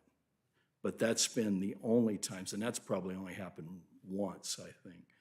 So I would ask everyone to please be a little maybe kinder in your comments when you start pointing fingers at people that are volunteering, and someone has to do this job. We get nothing for it. We have been here as late as midnight on the projects before to let everyone speak and to hear the whole thing.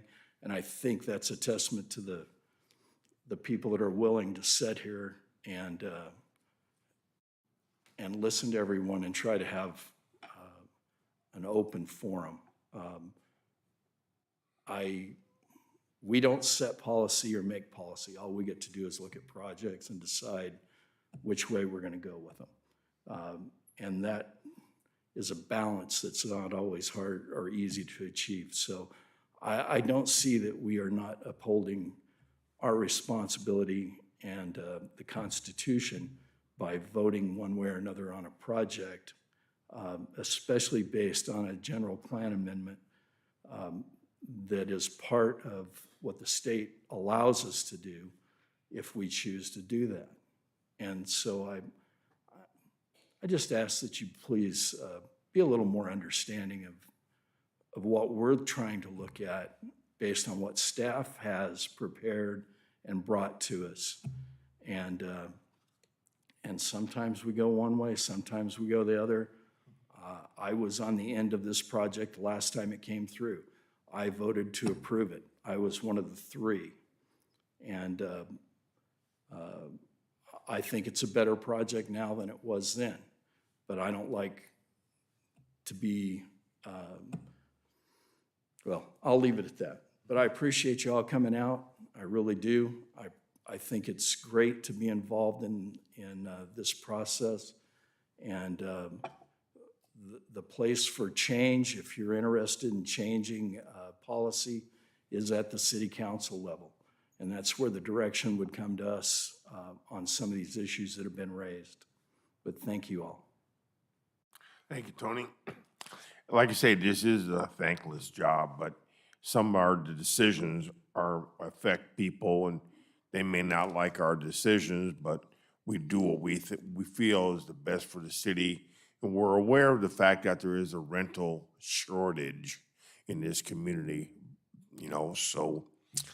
Okay, with that, I like the fact that they did make a lot of changes based on the first go-around.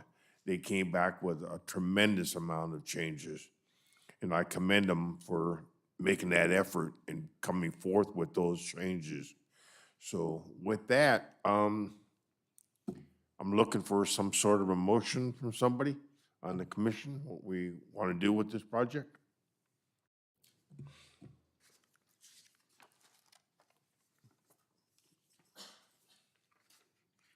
I'll make a motion to approve case number 22-121 with the recommendations from staff. I'll second that motion.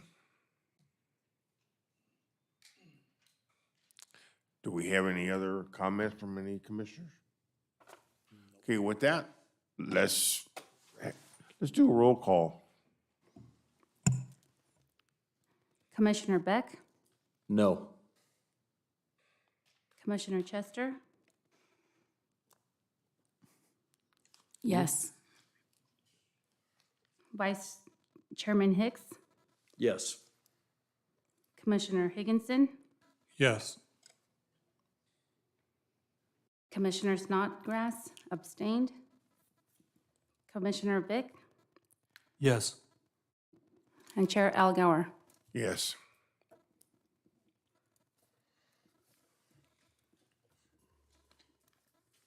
That's 5 yeses and 1 no. Correct. All right, and so that item will then be scheduled for city council for their final approval. So that is a recommendation from Plan Commission. Yeah, and The proceedings, the minutes will be included as part of the agenda packet for council as well. And the question I have been is, this project, there was an architectural review on this one. I noticed item G was taking the architectural review, so we won't be getting this back. Am I correct? That is correct. So since they included the architectural review and all those details, it will go with the rest of the project approval. Okay, thank you, staff. Okay, with that, Ben, do we have any announcements or any?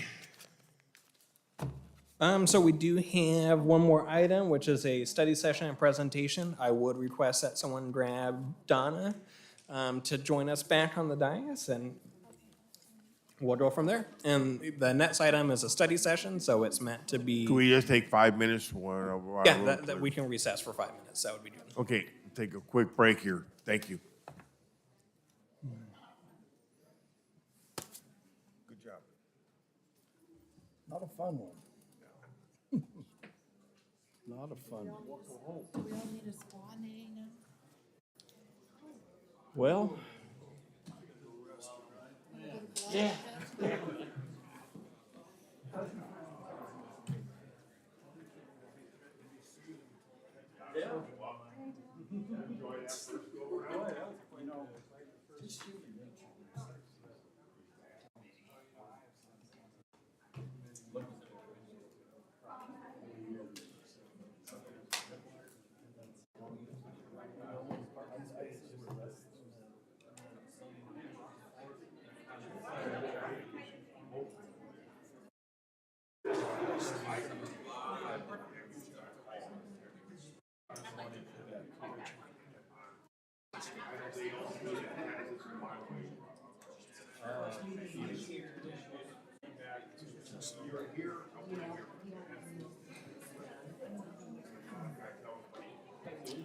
it's not an easy one.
Commissioners, could all the commissioners return?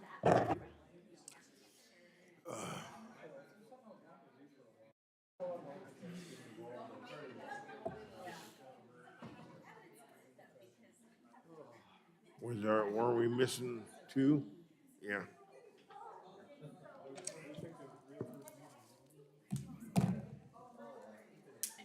You need any help with anything yet?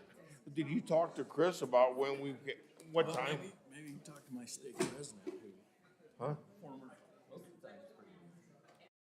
What's my, that? my, my former state president, you know, the Mormon church. Yeah.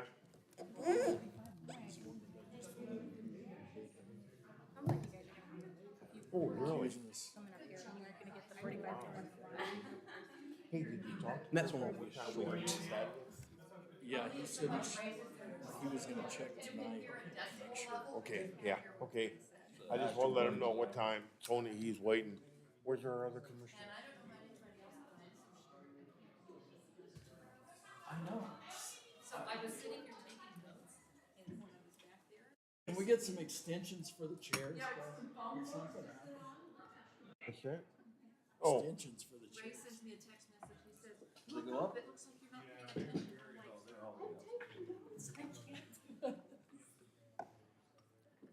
Well, there you go, initiation. The new folks.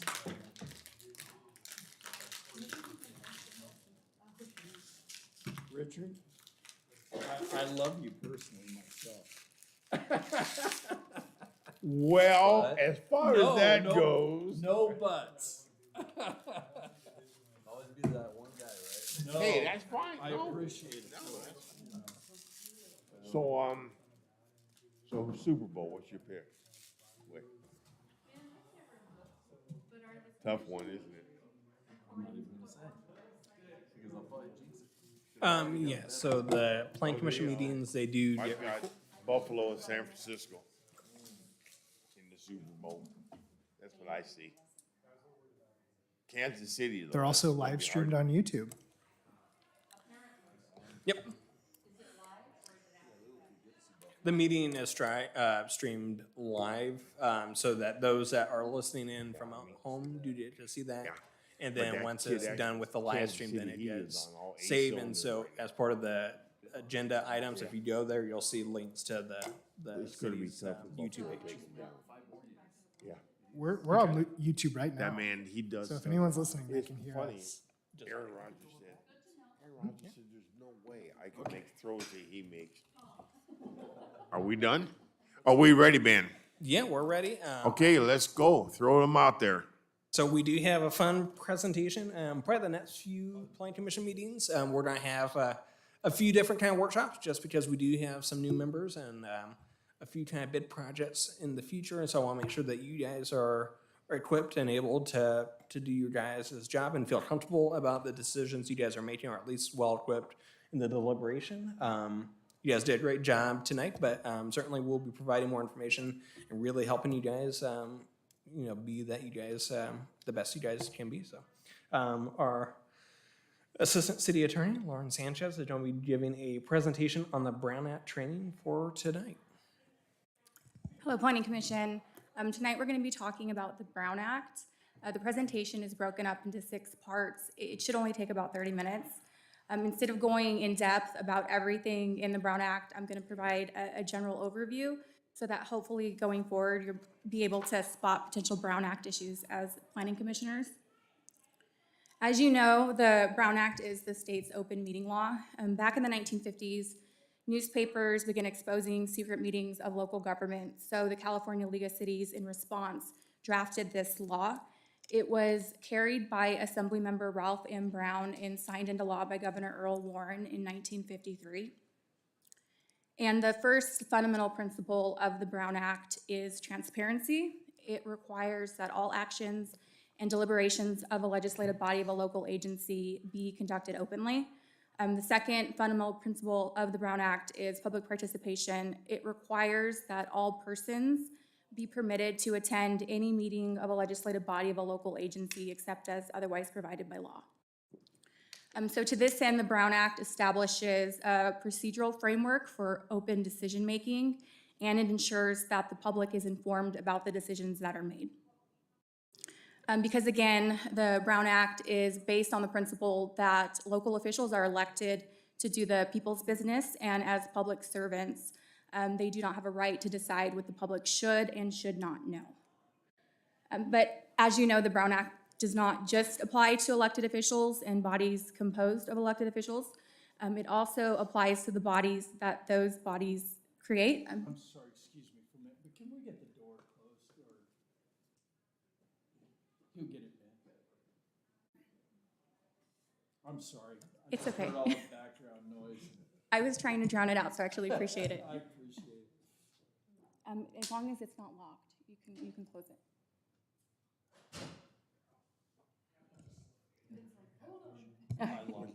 Now what Ben's doing. Watch this.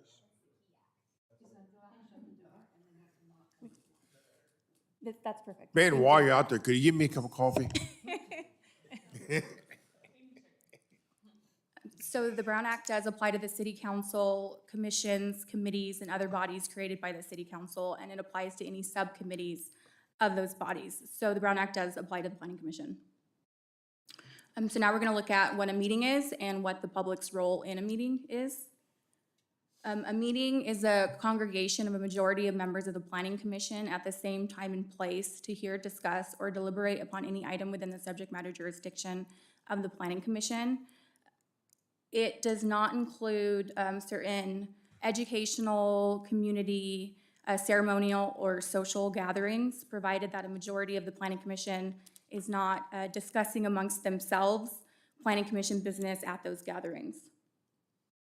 The rule is that you have to conduct business as part of an open and properly noticed meeting. You cannot otherwise engage in communications involving a majority of the Planning Commission regarding Planning Commission business. And this goes for in-person communications, communications by phone, fax, email, text, or any other form of communication. It also applies to serial meetings. So a serial meeting is a series of communications that taken individually don't involve a quorum of the Planning Commission, but when taken together, involve a majority of the Planning Commission. And serial meetings are prohibited by the Brown Act, and they can come in two forms. So a daisy chain serial meeting would be if Commissioner 1 talks to Commissioner 2, talks to Commissioner 3, and then Commissioner 3 talks to Commissioner 4 until a majority of the commission is involved in the discussion. Or you can have a hub and spoke serial meeting where a third party talks to Commissioner 1, then talks to Commissioner 2, then talks to Commissioner 3 until a majority of the Planning Commission is involved in the discussion. Both are prohibited by the Brown Act. The point is that you can't do in multiple steps what you wouldn't be able to do in one. That being said, oftentimes what happens is staff makes themselves available to commissioners if commissioners have questions with regards to an item. That's perfectly fine, provided that staff does not communicate to commissioners the thoughts and views of other commissioners.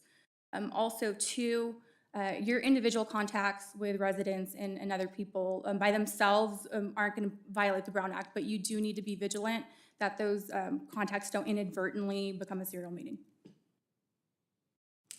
There are two types of meetings that the Planning Commission is going to deal with. You're going to have your regular meetings and special meetings. Regular meetings occur on normally scheduled days. For you, it's the first and third Wednesday of the month. At regular meetings, you have to take public comment on each individual item that appears on the agenda, and you have to take general public comment on items not appearing on the agenda, but are in the subject matter jurisdiction of the commission. So can I, just for the new folks here, so a quorum would be, for this commission, 4 members, right? Correct. A quorum is a majority of membership, and for you guys, that is 4. So any one of us could talk to 2 other commissioners? Technically, yes, but I wouldn't advise doing that. Just because, again, the serial meetings are very easy to make, just because you don't necessarily know the contacts of the other commissioners that you're talking to.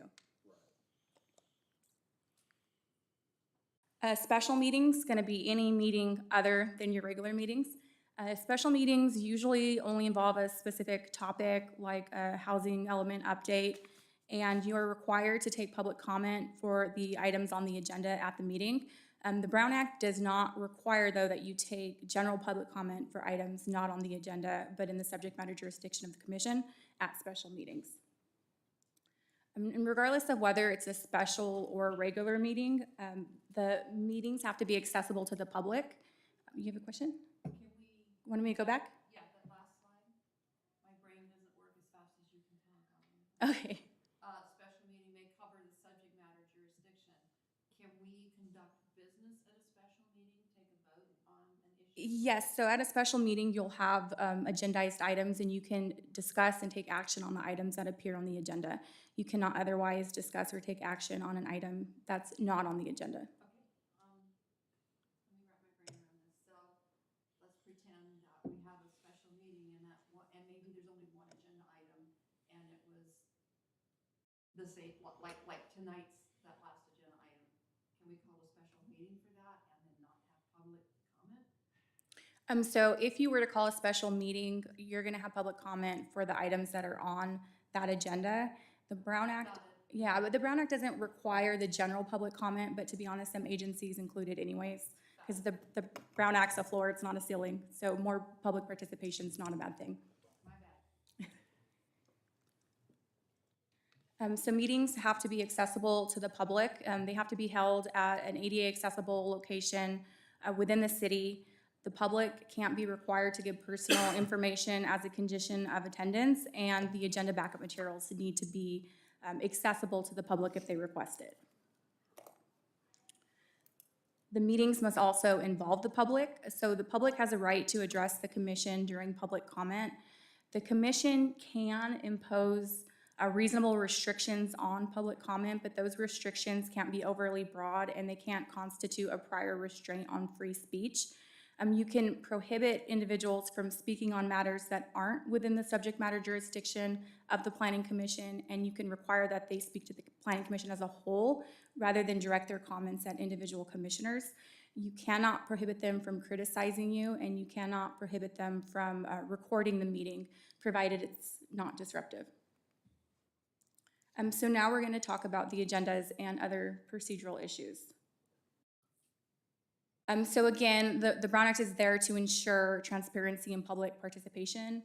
The public needs to know what you're going to discuss and when. So we publish the agenda on the city's website, and we publish it in a public place, and we also provide it to individuals who have requested it. For regular meetings, the agenda is going to be posted 72 hours in advance. For special meetings, it's 24 hours in advance. There are emergency circumstances where that 24-hour notice can be waived, but that's really only going to apply to the city council, and it's not likely to come up for the planning commission. With that, Ben, last year, we had the issue where one of our cases was postponed twice because it wasn't published properly. Yeah, so that was part of, in terms of the Brown Act, it required a newspaper notice. And because it never got either published in the newspaper one time, and then one of the other times it was illegible on how they formatted it. And so because of that, we continued the item just because that step of the process in terms of meeting the Brown Act, but also the noticing requirements wasn't met. And so we continued the item. It was unfortunate for the applicant, and it was a unique scenario that we never experienced before, at least with the newspaper. But in that case, that project got hit twice in two different publications. So in addition to the time and place of the meeting, the agenda also has to provide a brief general description of each item to be discussed and transacted. And it also has to identify the public comment periods. So the general public comment period can be placed anywhere on the agenda. It could be at the top or it could be at the bottom, but specific public comment has to be prior to action being taken on that item. So some agencies will include both forms of public comment at the top of the agenda, but for you guys, because you have public hearings, you're going to be taking specific public comment during the consideration of that item because those public comments are going to be part of the public hearing. So this is a very important rule. The commission cannot talk about something if it's not on the agenda. There are two statutory exceptions to this, one for emergencies and one for immediate need. Emergencies include things like natural disasters and crippling, work stoppages. They're gonna apply mostly to the city council. Again, it's not gonna apply to the planning commission. With immediate need, it's a little bit broader. It does allow for discussion of items that aren't on the agenda, provided the planning commission by a 2/3 vote of members present finds that there is an immediate need to take action on something and the city was made aware of that need after the agenda was posted. But again, because you guys are having to also satisfy notice requirements that are set forth in the government code, neither of these exceptions are likely to apply to the planning commission. You can also briefly respond to public comments very briefly. You can ask for clarification on items. You can request that an item come to the planning commission at a future date, and you can make brief reports and announcements. So now we're going to talk about what happens if you fail to comply with the Brown Act. So if you violate the Brown Act, someone can sue to invalidate the specified action and to prevent future Brown Act violations. Prior to suing, they have to give the city a notice to cure and correct, and the city has an opportunity to fix the violation. Usually that requires re-agendizing the item and hearing it again. There is cost associated with Brown Act legal challenges. The city wouldn't just have its own costs. If the city lost, the city would have to pay the cost, the court costs and the attorney's fees for the other party as well. Certain Brown Act violations can be misdemeanors. It's rare and it's only directed at improper actions that are done willfully. Most often than not, the usual consequence of a Brown Act violation is public embarrassment and the loss of the public trust, which itself can be damaging. So now we're gonna look at recent updates to the Brown Act. The first two here deal with teleconferencing. So the usual requirements under the Brown Act for teleconferencing is that if a commissioner wants to join a meeting by teleconference, you have to post the agenda at your remote location, disclose the address of your remote location on the agenda, and then open the remote location up to the public. In 2020, during COVID, the governor signed an executive order that relaxed certain provisions of the Brown Act that interfered with the mitigation of the effects of COVID-19, which included the teleconferencing requirements.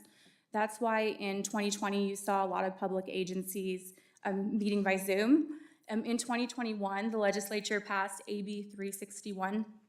It essentially codified the flexibilities in the executive order, but also required that local agencies meet certain procedural and technology requirements to use those flexibilities, and it specified that those flexibilities could only be used during a state of emergency.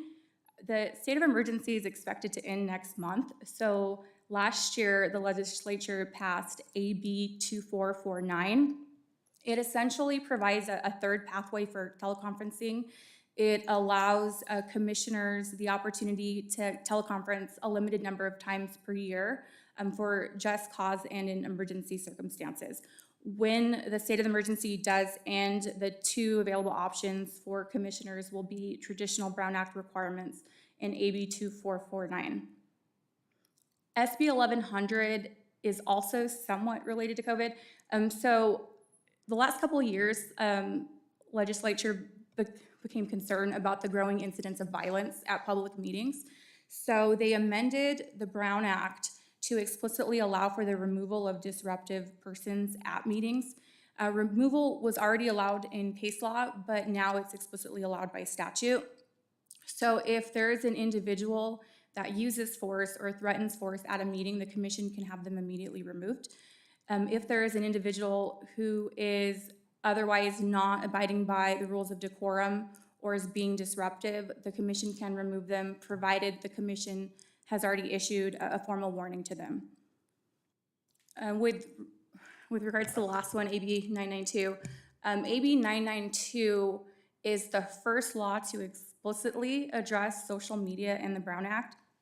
The Brown Act already prohibits a majority of commissioners from discussing planning commission business on social media.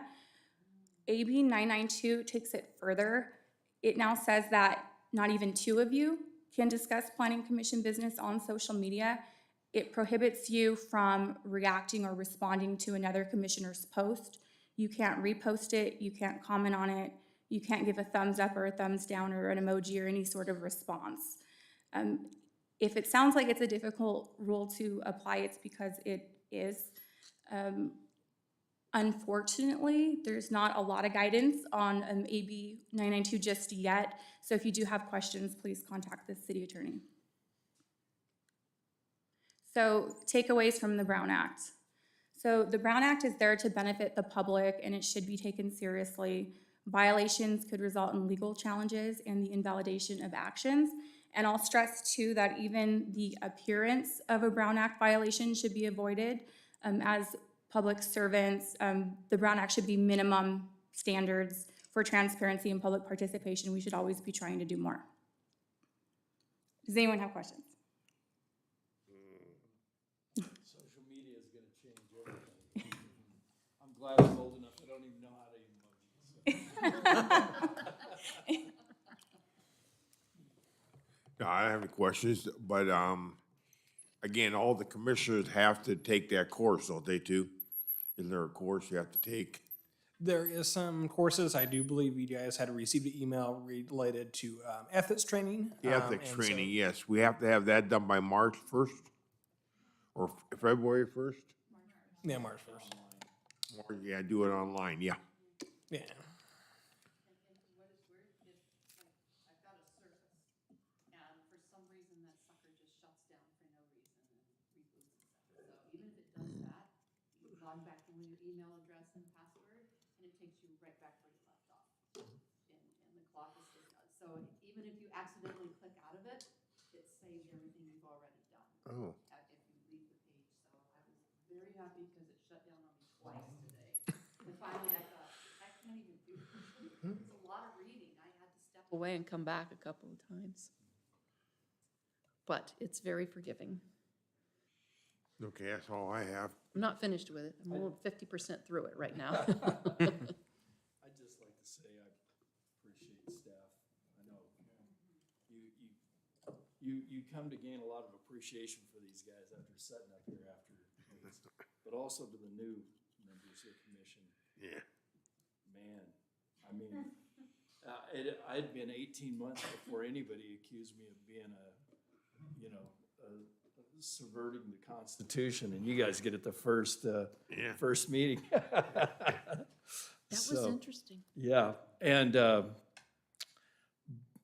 but it is, someone has to do this job, and it's difficult sometimes. A lot of peer pressure that's exerted, and it is a pretty tough, thankless job at times. But for the most part, it's not this much. Well, I thank you. Huh? I thank you. I thank you all too. The beer den was fun. Too bad. Yeah, watch the YouTube. You'll see all of the praise that it got. Yeah. Well, that's what I wanted to do. Remember, you went around and I said, what happened? Yeah. He says, it's okay. Well, I appreciate all you guys for stepping up and doing this. And Thank you. it's really, it's interesting, isn't it? Oh, yeah. Trial by fire, huh? Yeah, yeah, yeah. All right, is the League of City doing anything this year, Ben, do you know? They are. So I did have a few announcements. The Planning Commissioner they do, through the League of Cities, a Planning Commissioners Academy, and that is held, it will be held on March 29th through the 31st in Garden Grove. The city does, as part of Our budget does have some funding available for those that may be interested. I don't have enough funding for everyone to go. But certainly anyone that is interested, you'll get to accompany me in Garden Grove and learn and go mingle with other plan commissioners in other jurisdictions. I know JR's been to a few before and a few other Can you commissioners in the change past. that date? Because that's the Yucaipa Rodeo. Yeah, we're right in the middle of my rodeo, buddy. I can't do it. All right, well, anyone else that is interested, reach out to me. It is very educational, very good.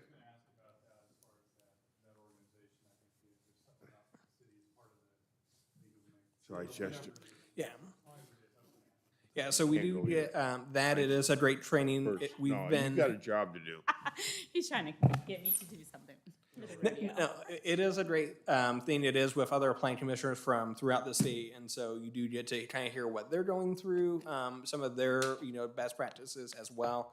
But it is a worthwhile thing. We haven't had it in a number of years because of COVID or was virtual, and some of that experience is lost. I think when we did it the last time, it was right as COVID was happening, so every day there was new safety protocols that were happening. It was kind of a weird time to be at.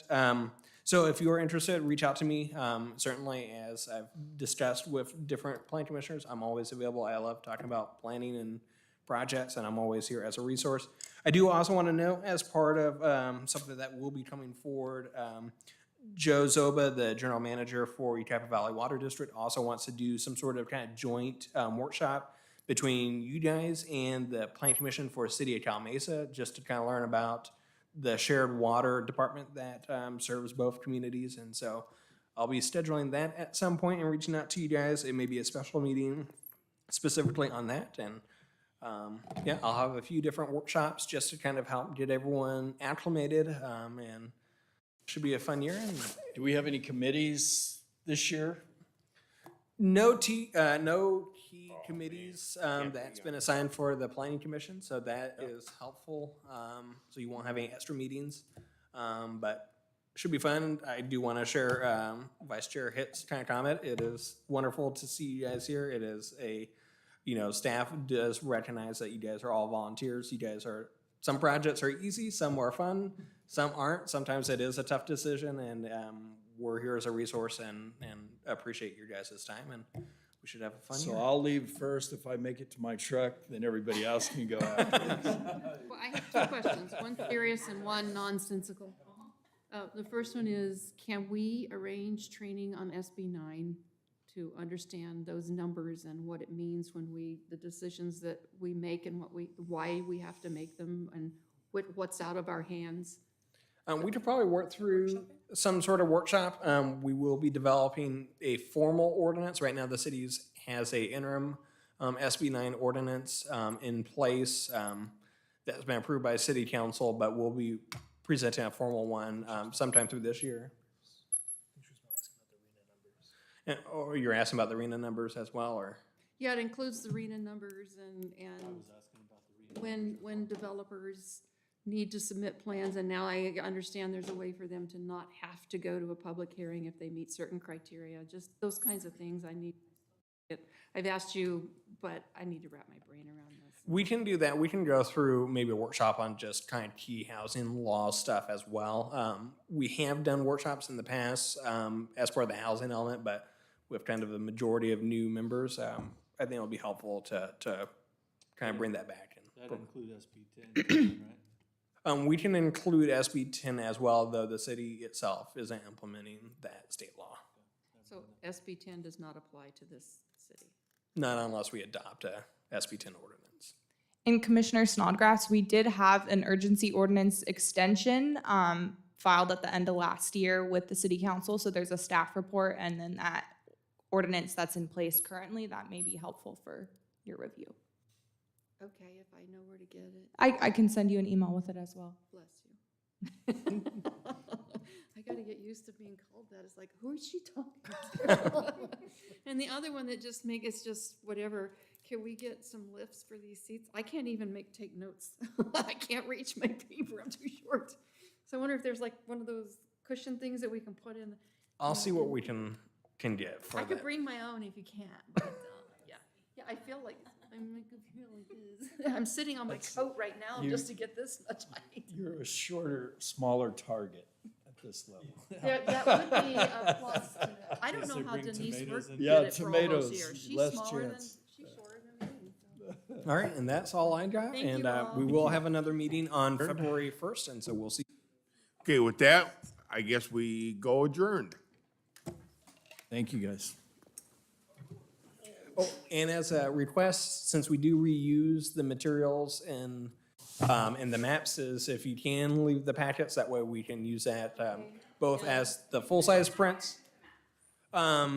Really just the maps. We'll restamp those for projects that are approved, or if they're going to city council, we do include those for them.